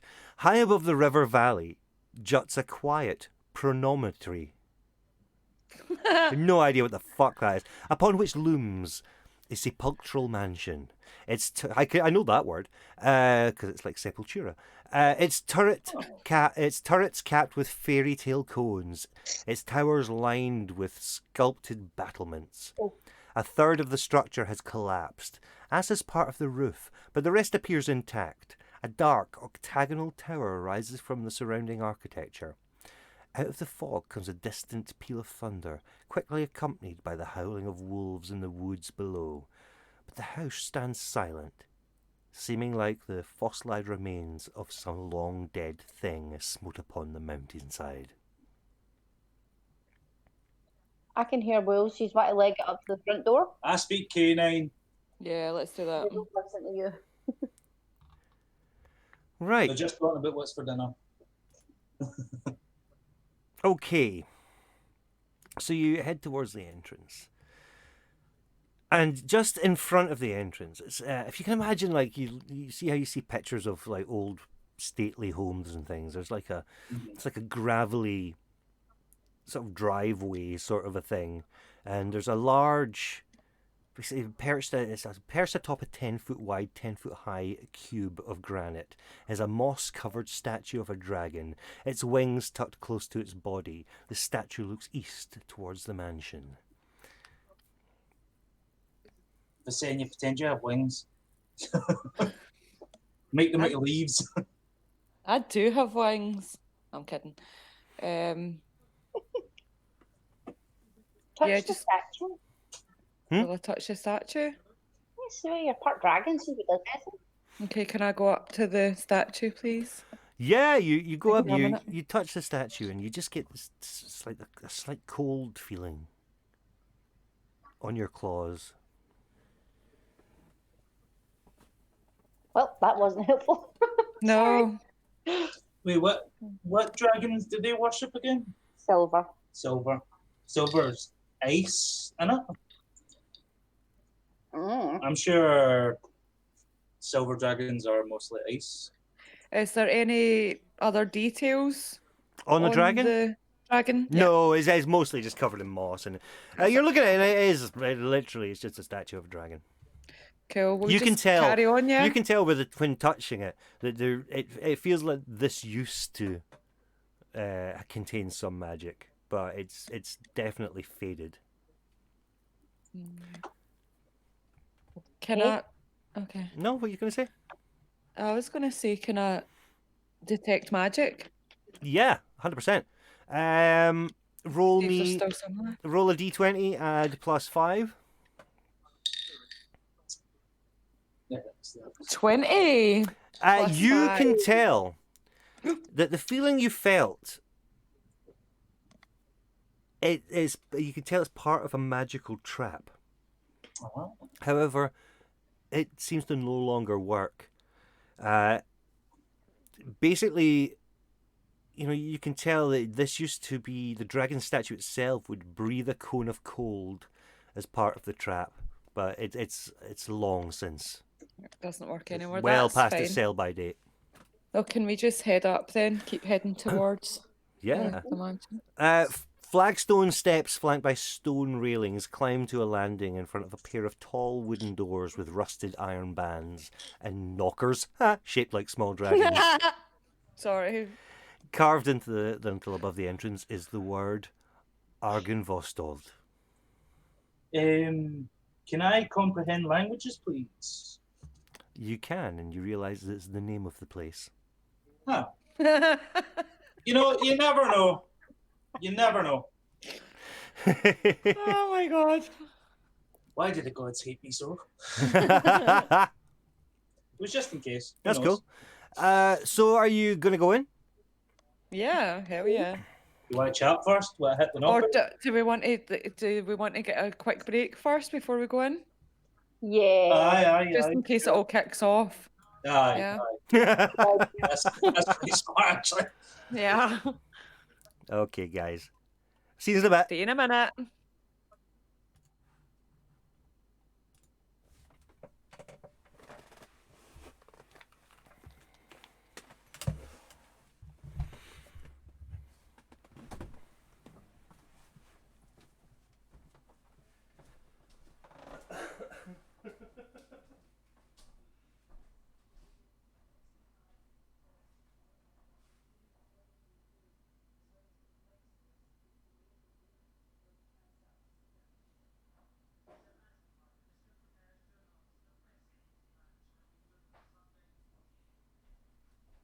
Are you needing a new drink?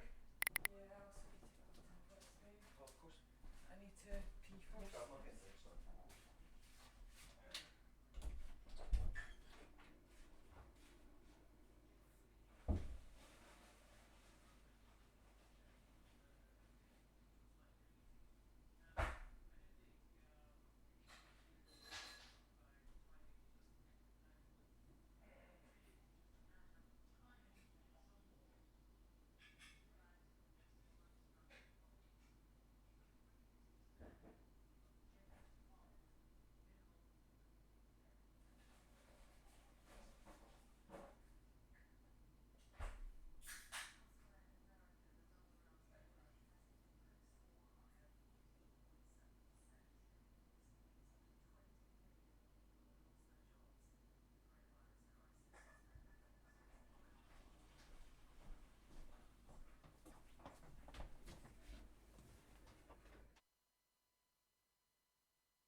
And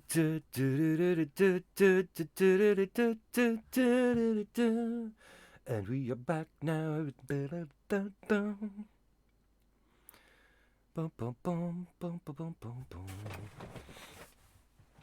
I know Cole Sparks. Creepy Gallows were creepy. They were super creepy. Super mega creepy. And that's why you lube up your dildo beforehand, Liam. Why you do what? Last time, I got a wee bit excited and rammed it in raw. It was sore, yes, but Ouch. still. Ouch. What? Always lube before you. Yeah. I'm Right, I think I joined us at the wrong time. What are we talking about? What's going No on? idea. Well, Liam was talking about Castlevania, and just as I muted my mic, I went, always lube your dildo before you put it in. I'll try to convince Amanda to watch it because the first season's only 4 episodes long. It's really good actually, and I hate 24 minutes. weep shit, but it's not really. It's nice and vampire-y. Fantastic. It's actually really good. I watched the third season yesterday, and I was like, that's what gave me the idea with the D&D stuff today. Right. And I was like, to Amanda, I was like, anyway, I can convince you to just watch the first season, which is only 4 episodes. That's 24 minutes each. It gets the Dave thumbs up, and I normally don't like that stuff. It's really good. Yeah. Right, Liam, remember, see when you talk really fucking loud, it's not just coming through the headphone, it's coming through fucking real life. Castlevania, I would never get unhappy, you know what I mean? But So night is descending. It's getting darker and darker and darker, and the howls of wolves are in the distance. What now, folks? Can I bang the doors? Giggity. oh yeah. So you start to climb the steps, and the dragon statue's mouth opens, Well, it's no function. Xenia. So and then it Xenia. closes his mouth. yeah, it doesn't work anymore. Xenia. Oh, sorry, it's cool. It doesn't work anymore. All right, cool. No listening to half orc. I don't trust it anymore. Oh my god. You check the door, and it's unlocked. Let's go in Okay. carefully. This room feels like a king's tomb. The grand staircase leads up to stone balconies held aloft by stone pillars and arches. A tall, faded tapestry depicting a nobleman in silver armour hangs from an iron rod above the staircase landing. 6 sets of double doors lead from this foyer along the walls.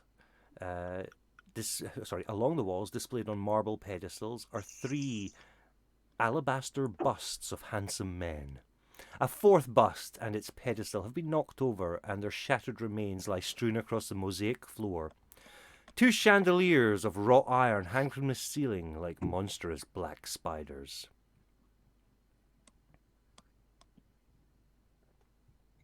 I don't look at my character. I was only scared of giant spiders. And as you're passing in, a great shadow with wings moves across the hall and disappears. You hear the soft bestial hiss in the darkness.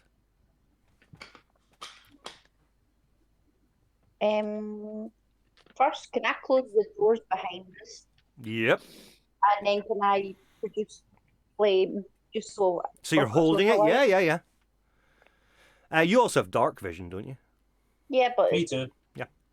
Cool. You're lighting up the room, and it makes this cold, imposing environment seem just a little bit friendlier.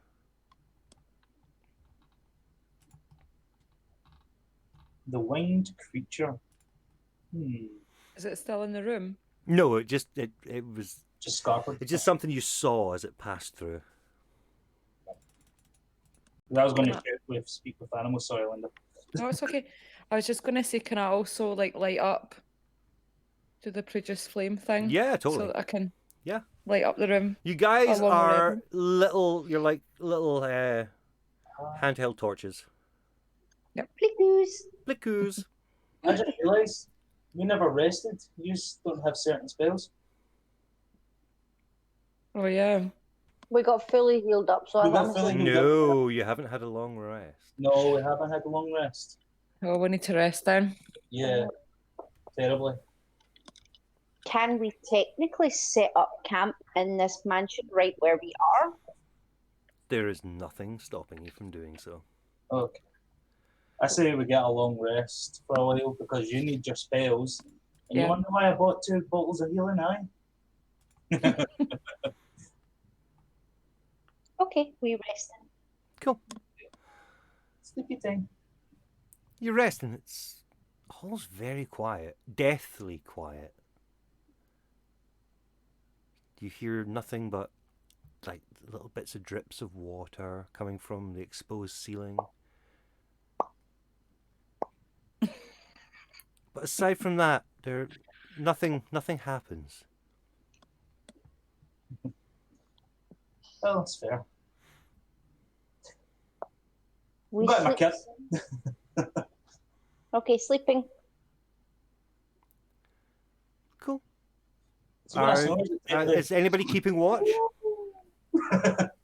I'm keeping watch. I'll keep Okay. watch. So you Okay. basically take it in turns, and you just keep watch. Who's taking first watch? I'll take first watch. Okay, roll me a d20. Add your perception. Okay, and my perception. That is a 14. 1, so 15. You can.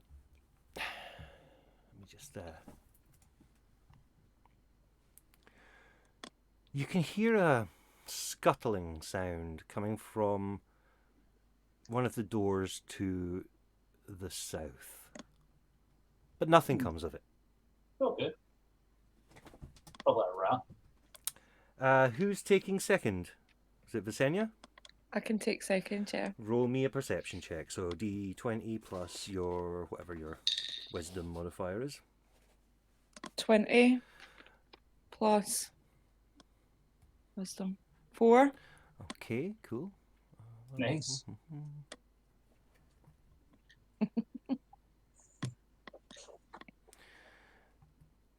You too hear the same sort of scuttling sound going from the south again.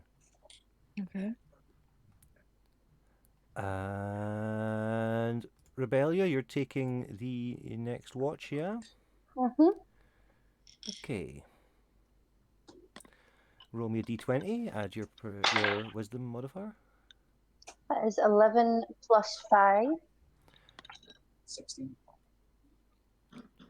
From one of the doors of northeast, you can hear it's like a flapping sound. It's like a small flapping sound, like Okay. Probably just rats and bats. We don't want those though. Yeah, no, but I'm just saying, probably. Okay. Everybody's took a turn. Everybody's slept. everybody's all back to normal. Yeah.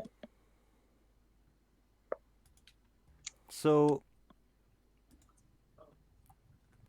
you can see night has passed, and you can see light creeping in from underneath the wooden doors. And you can see light coming from under the doors to the south as well, a little bit.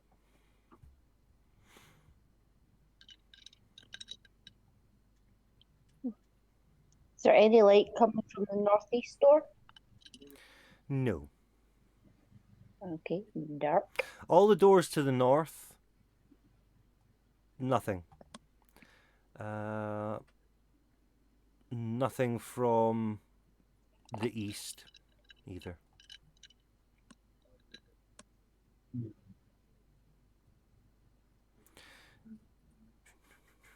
So yeah, in this area,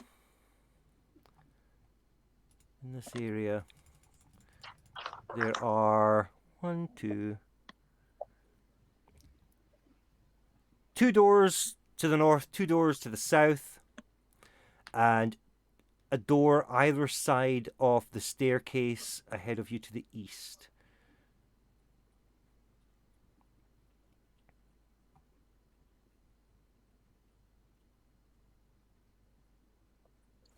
Okay. What's the door that we came through? You came through the door to the west. Right. The two large double wooden doors. Okay.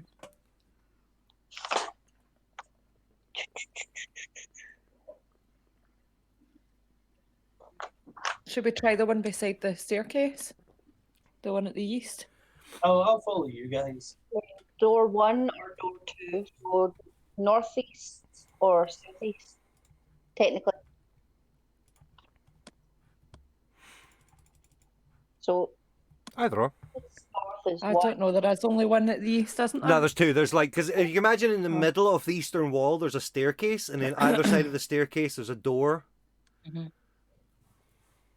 Mm. So there, imagine it as being a northeastern door and a southeastern door. I heard the flapping sound from the north. You heard that coming from it's a door on the north wall, but it's a more northeasternly one. The doors either side of the staircase, they're separate doors. Will we try that one?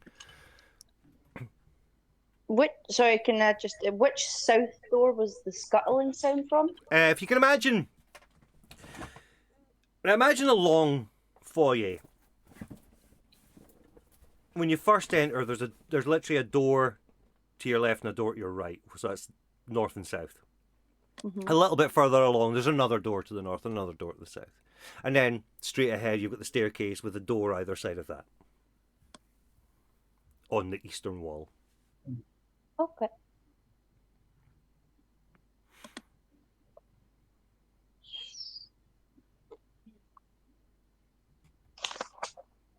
Sorry, I'm just writing all this down. Scuttle and flapping. So which door?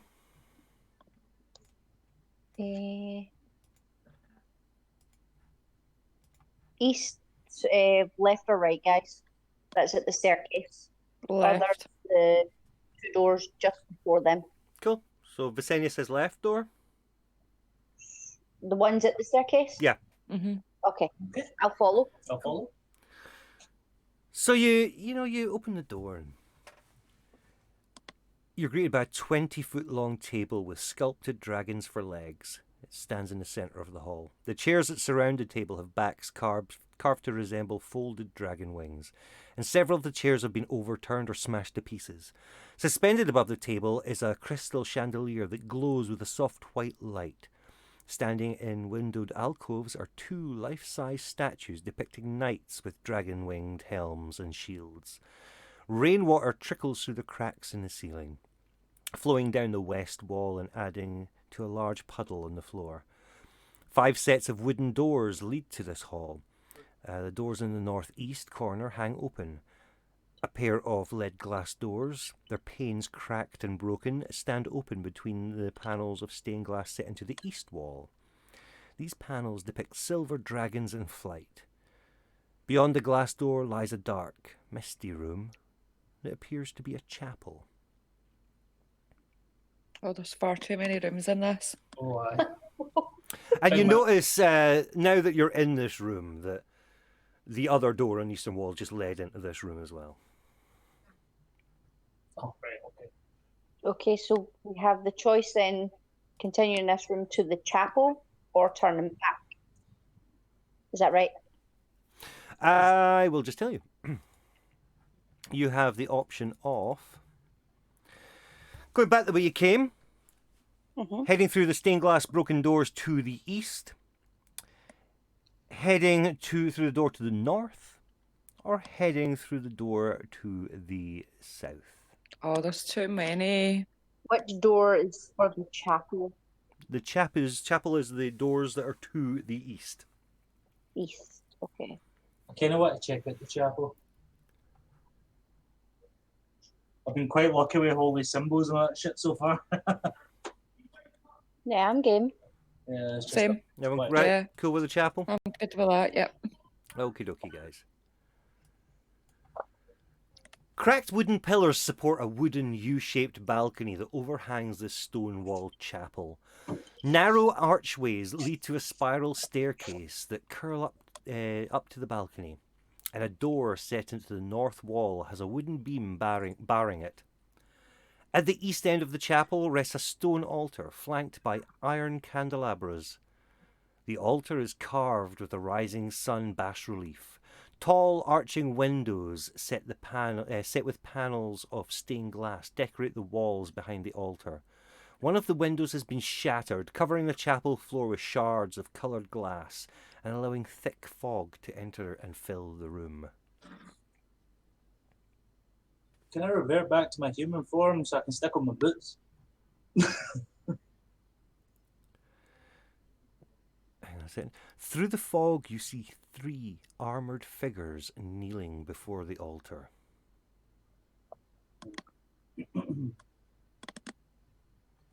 These why call it to them, or because it could be the paladins.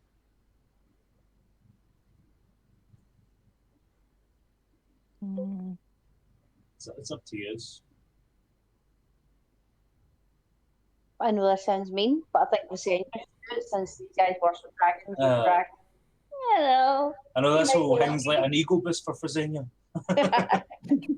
Okay, I'll call out to them. You call out to them, okay. How are you calling out to them? Are you calling out to them in any particular language? Don't have a clue. What do you guys think? Dragon. And Draconic? Aye. Okay. Okay, we'll do that. Roll me a...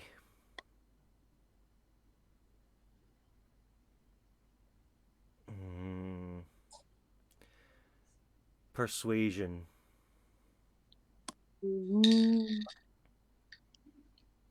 18 plus 3. Nice. 21. So 21. lucky. The 3 figures in unison stand up and turn round, and you can instantly tell these are 3 revenants. They're basically undead paladins. Oh, yay! They approach initially with anger in their eyes, but as they hear the draconic speech coming from you, their eyes, which were glowing like a strong ice blue, just sort of fade to white. Winter is coming.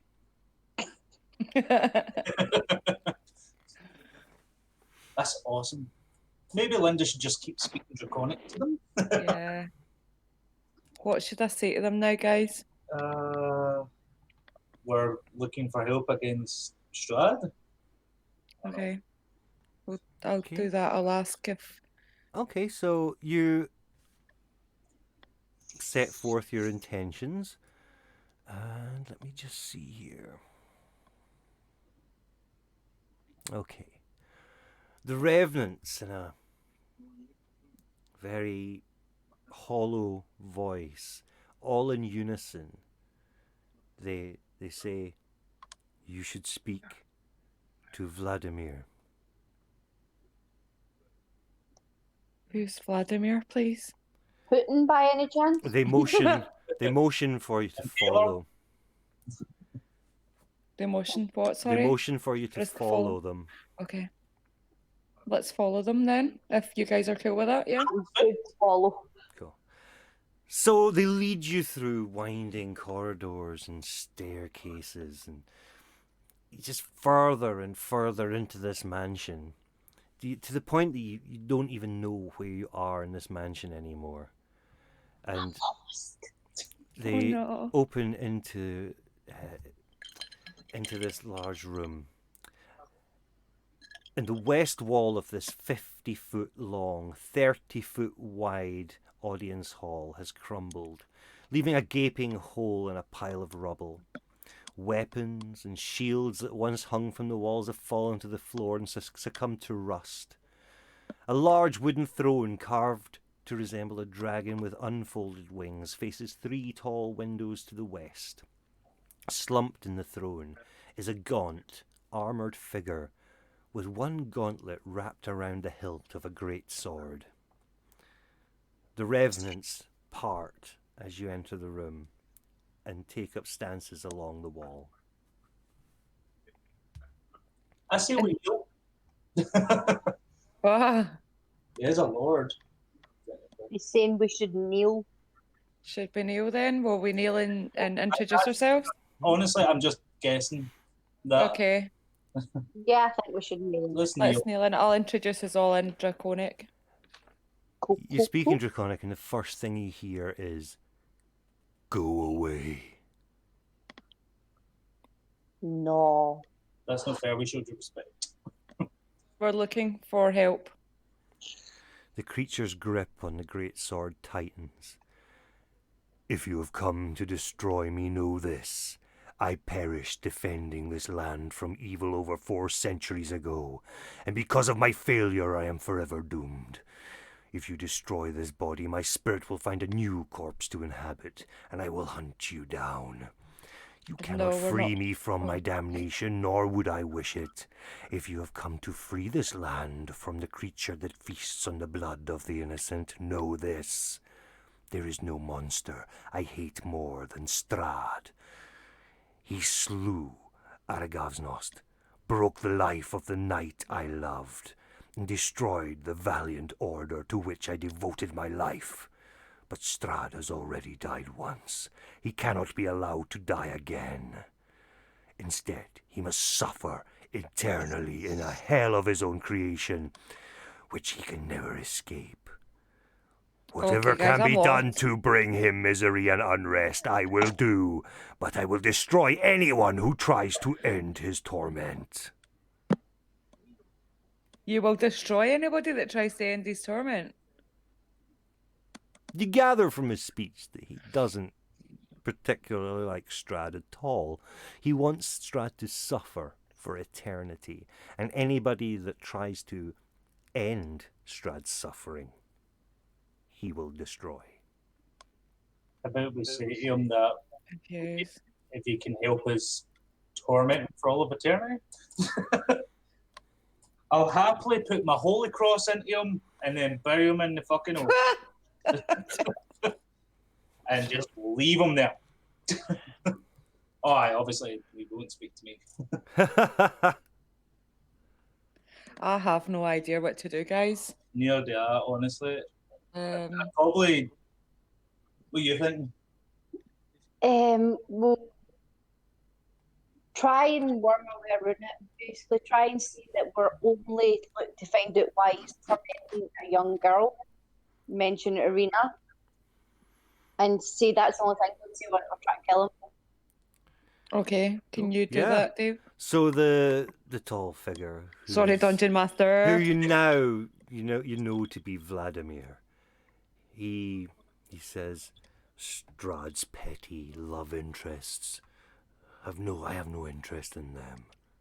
The girl you speak of, she looks exactly like his old love. Call that. But that is all I know. You did call that. Again, He's a creep. if you are here to end Strahd's life and free him from this land, then I'm afraid we will be enemies."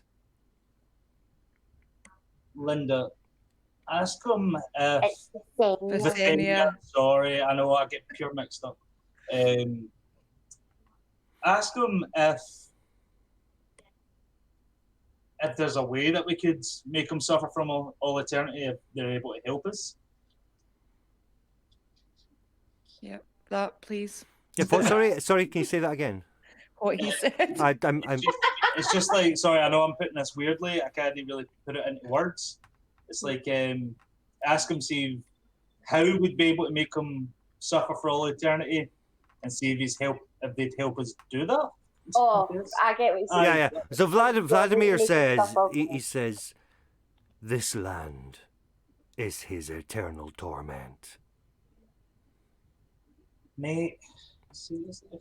But he's tormenting everybody else. In this land, at least it is contained here.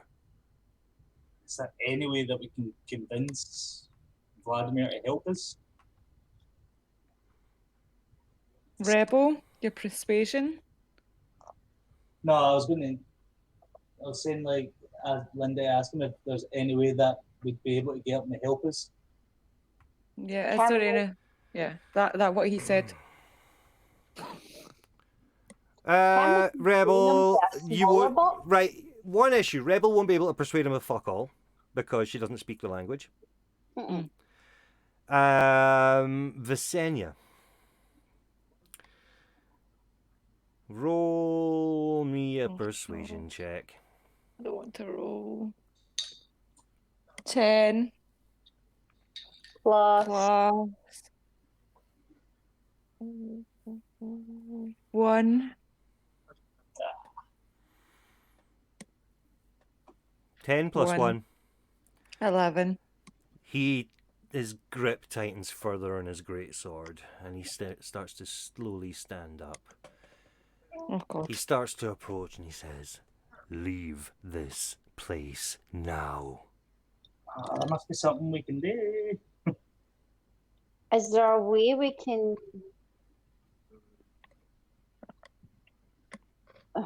tell him about the cloaked guys? About the what? The guys in the cloaks, the ravens. The ravens, aye. What are The they called? were-ravens. He The were Can I try and explain to him about the Yeah. were ravens? he He's going to lose his shit with moves me, like. closer and closer, the sword now raising. Oh God. Here we go. All right, Rebel, get that amulet thing at your backpack and just show him it. It's a last-ditch effort. Okay, done that. It has no effect. Fuck. Right, I think we need to back away then, because this guy's having none of us. If you can imagine a dude that's probably about 15 foot tall, clad in Oh, armor Jesus and Christ, you undead. could have told us that the first time. I wouldn't even have had a chat with him. I'd be like, we'll just leg it out. Okay. Uh, Guys, I don't know. Guys, not everything can be solved in the here and now. Aye. Right, fuck it. Okay, thank him for his non-help Each time and and bugger tell off. him we're going to bugger off now and leave you be. He, as you say this, he slowly starts to back off into his throne again. Thank Christ for And that. he lowers his head. Thank God for that. The revenants at the door that led you in now start to sort of form a semicircle in front of him and start moving towards you as if motioning for you to leave. Okay, we're leaving. Let's go, guys. Yeah, we're out of here. Yeah, fuck that. I've seen Cool. Dark Souls. Right. Okay, yeah, we're out of here. Let me just see now. How do we get out though? I don't know. We're lost. Okay. So,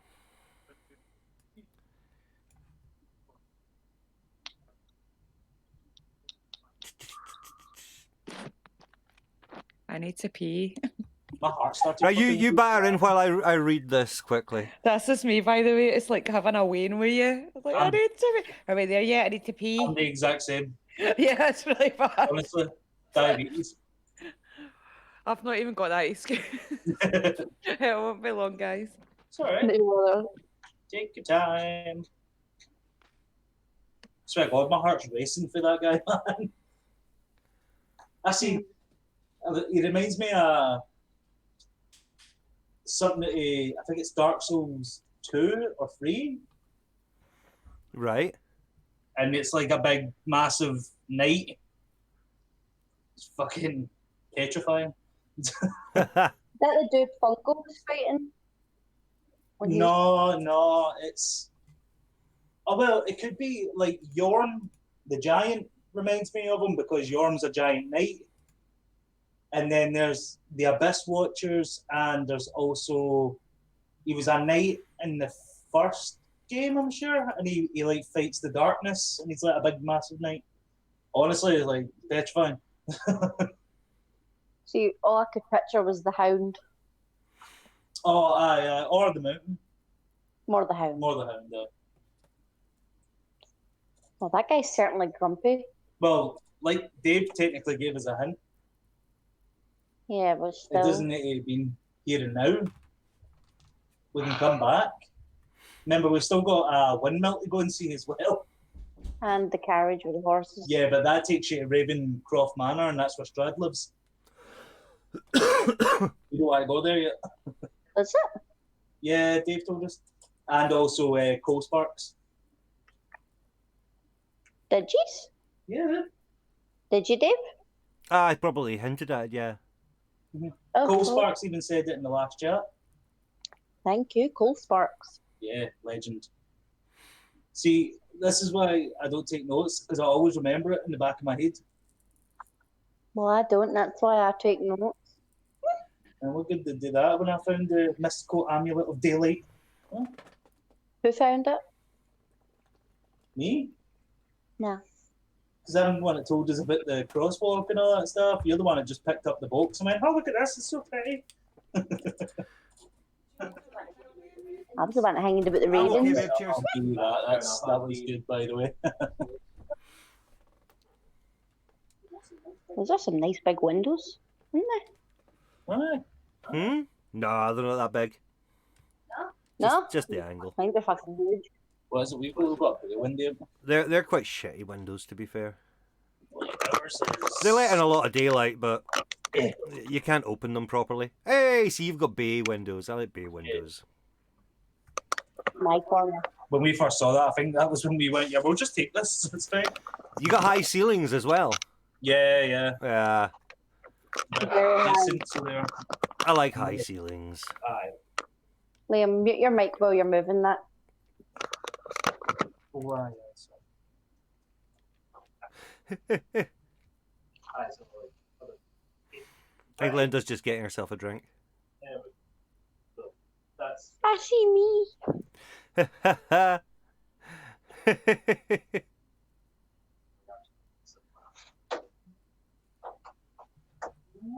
Thanks for just giving anybody watching a tour of our living room.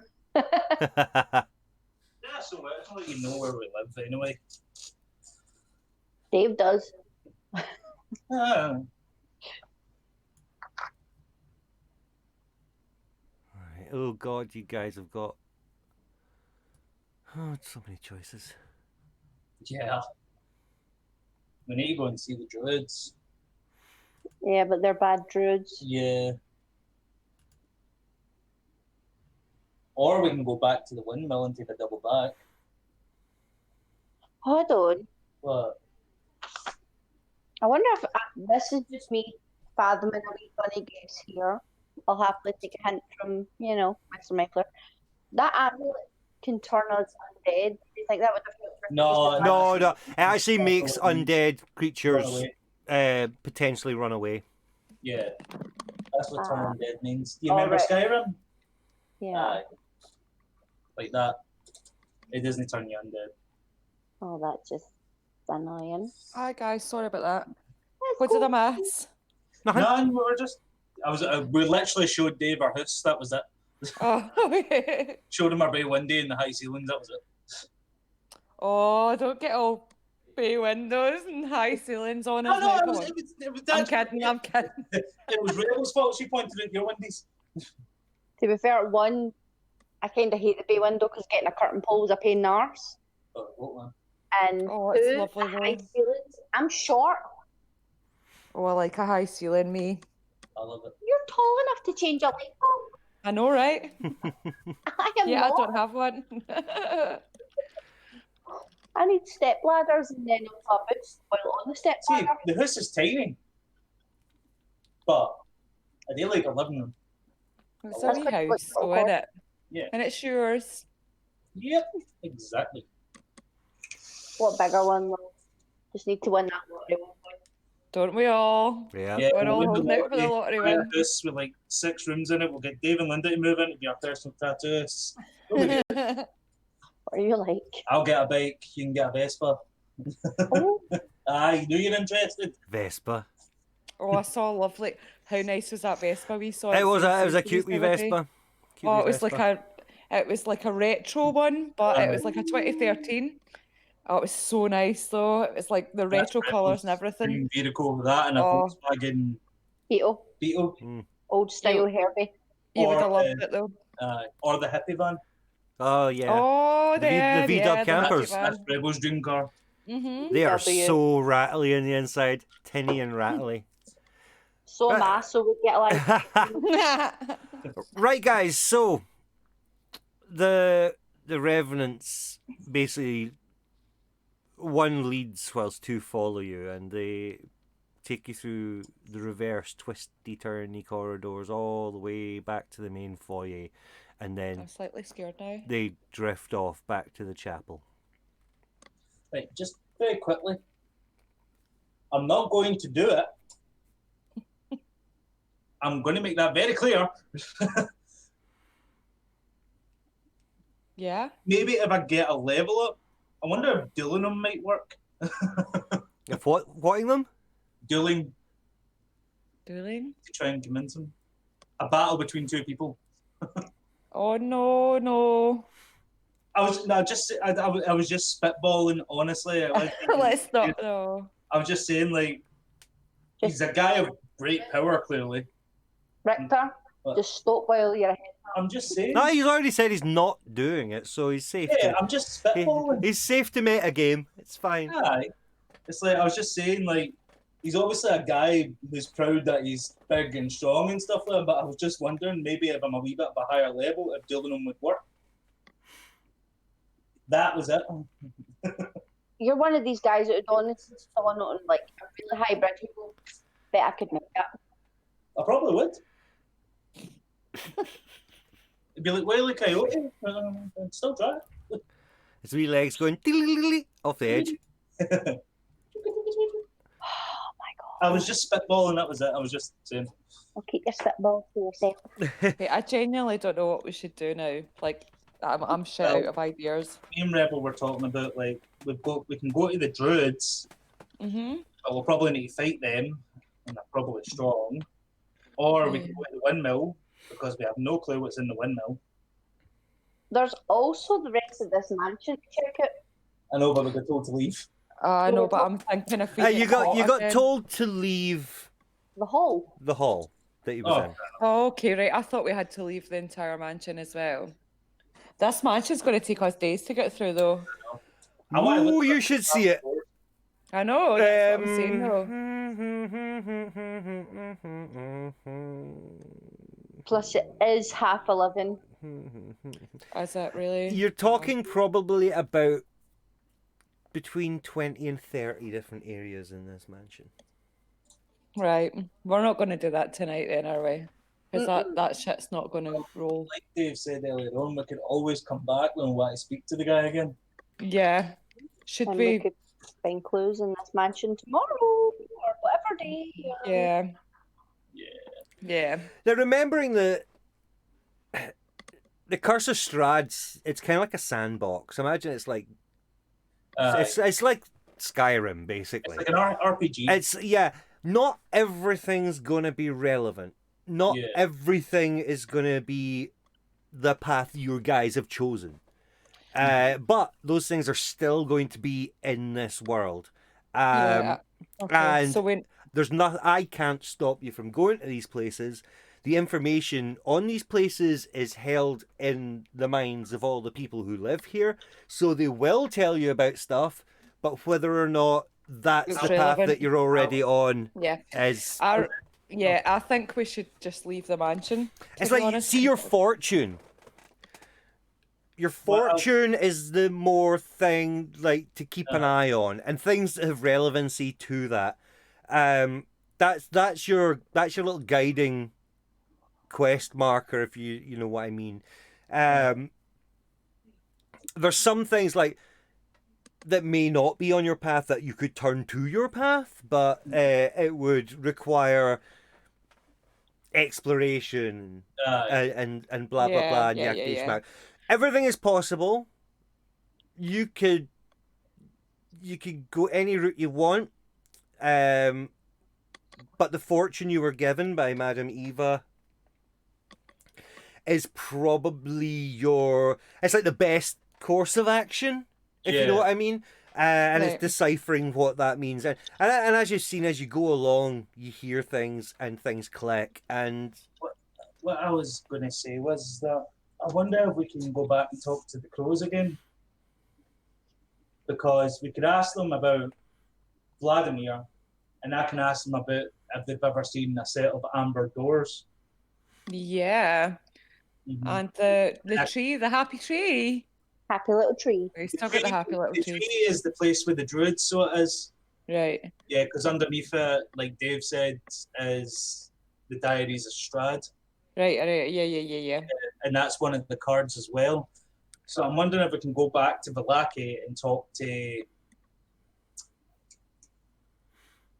the crows. Plus, we also need to figure out who Aragal is, because apparently he will have forsaken his Dark Lord and to serve your cause, but beware, he has a rotten soul. Oh, yeah. Yep. And then there's the Queen of Hearts, which is your enemy is a creature of darkness whose powers are beyond mortality. This card will lead you to him. He dwells with the one whose blood sealed his doom, a brother of light snuffed out too soon.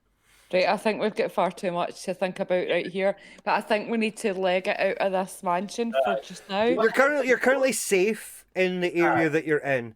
The revenants won't bother you. Right, really? Yeah, no, you're cool and if safe. We're safe in there, if we could rest in there and then leg it in the morning. Well, what we can do is we can assume that your basic guys are just going to chill here. Yeah. Overnight, so that you can start the next session on the start of the day, so it's not dark outside, or you're not going to run out of daylight as you're traveling. We've done a lot of stuff today, but that's you have actually done a metric shit ton of stuff today. But I think definitely the mansion. I think we need to just not, because we're going to be there forever. Yeah, Cole Sparks says it right. Ravenloft, the land of side quests. It's like this takes forever. If you wanted to do everything in Ravenloft, we'd be playing this exact session for probably a year. What? Wow. Yeah, we need to rethink, guys. I think we need to get back to the drawing board. Next session, we should totally head back to Vallaki and talk to the crows again. Yeah, 100%. Because I want to ask them for some advice. Yeah. And see on your I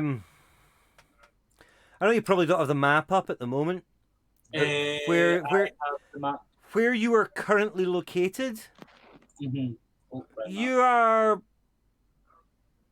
probably a third of the way to the Druid Hill. Yeah, I can see that on the map. Okay, I think we should probably stop where we're at, so that we've got like clear brains when we go into it next time. 100%, so 100%.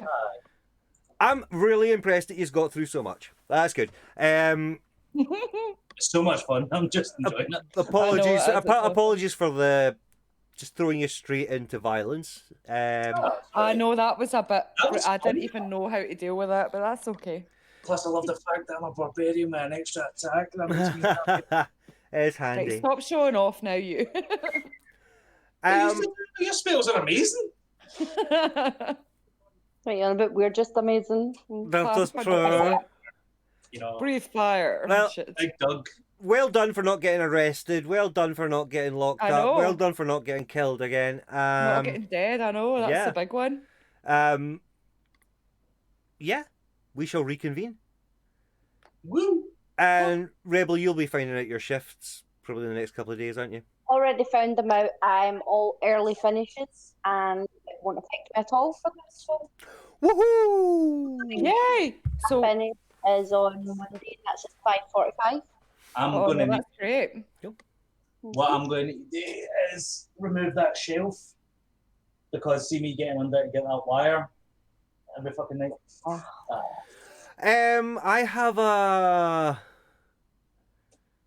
I've got a USB 3 Wi-Fi adapter that's like hella good. That might help. Is it for your internet connection you're talking about? I see if I don't have it plugged in, it's yeah. And that's just because see the little Wi-Fi dongle that's in the front of the PC. It's just trash. I can say it now. We've actually had good connection tonight, all of us. Yeah, well, I'll say it now. that's because we're both plugged straight into the router, so that has a lot to do with that. That's what I'm going to try and do tomorrow is flip this all a bit. It's kind of scary that my very small mobile phone, without you hardwired in, kills your connection. It's not that. It's just the way the routers are. See, every single router that you'll get from your ISP is fucking trash. It's actually this wall. It's pure brick. Yeah, that'll do it every time. I get no Wi-Fi in the kitchen. Oh, that's the same with us. Our kitchen's terrible for our signal as well. Are we still live? Yeah, we're still live. Sorry. People are going to be like, I don't want to fucking hear this. Yeah, thanks to everyone who thank you. listened tonight. Thank you. Again. Exactly, Cole Sparks. If there's old wires in the wall, that'll right screw up the Wi-Fi. Yeah, that's a fact. Yeah. That's why we've been trying to figure out a way how to get it over there if it causing too much damage. Yeah, I don't want to have shield moving. I know, that's why. Well, dude, I'll get this other Wi-Fi adapter to you because it's hella good and it's got an extension cable. Excuse to get on the bike. That's basically it's got a cable that you can plug into the PC, and then the cable extends out. I think it's about 1.5 meters into the Wi-Fi adapter itself, so you'll be able to position it. Like probably back from the PC and along the wall, and actually just blue tack it onto the wall or something round the corner. It'll save you moving stuff. Hopefully in the future we can get a monitor so I can just make it. Oh shit! Would it be easier if I just brought the monitor around?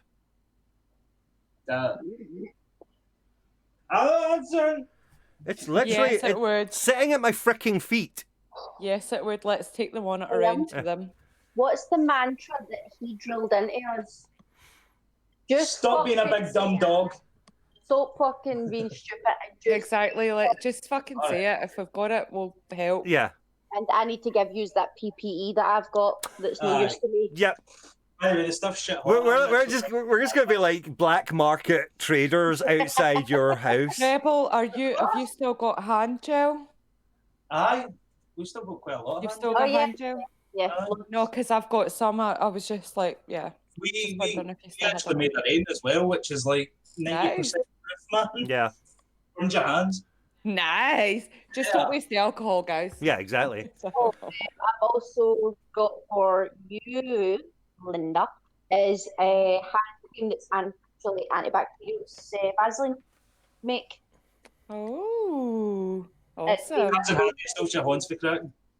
Yeah, because guys, bloody hurts. We're fucking for stuff. We're lucky because if we were at work right now, we would just be constantly like our hands would be. Oh yeah, destroyed. Yeah, exactly. The PPE stuff that we've got that we just got after Amanda's mum. She literally gave us a clean suit, the guards for your eyes, and surgical masks, and I stuck them all on for a laugh, and gloves, and stuck them all on for a laugh. Man, I looked like I was at Star Wars or something. Oh, you've got gloves. Have you guys got gloves? Yeah. Aye, do you need gloves? Yeah. Yeah, I'll give you a big bag of those. Yeah, we've got an issue where our suppliers are now sending all the all the gloves, all the cleaning stuff going to the NHS. Which is fine. Yeah. But we will need them. And I need them for fake tan. I know. We don't need them most of the time. I know we don't use them. It's like, cause even with being the one that goes to the shops, I just use hand gel. Mm-hmm. Yeah. There's no point in using gloves for the shop and things like that when you're picking up stuff and that. So, and I've got them in work where I need them. Yeah. The gloves are quite good. They're like... I've got orange grip ones and I've got... the orange grip ones are like what are they called? The yellow big gloves that you used to wear when you're washing. Like marigold. Marigold. Like marigolds. Cut down, I should probably like, stop the stream. Aye. Hi guys, thanks for watching. Thank Bye, you so much, co-sparks. guys. Bye. Bye.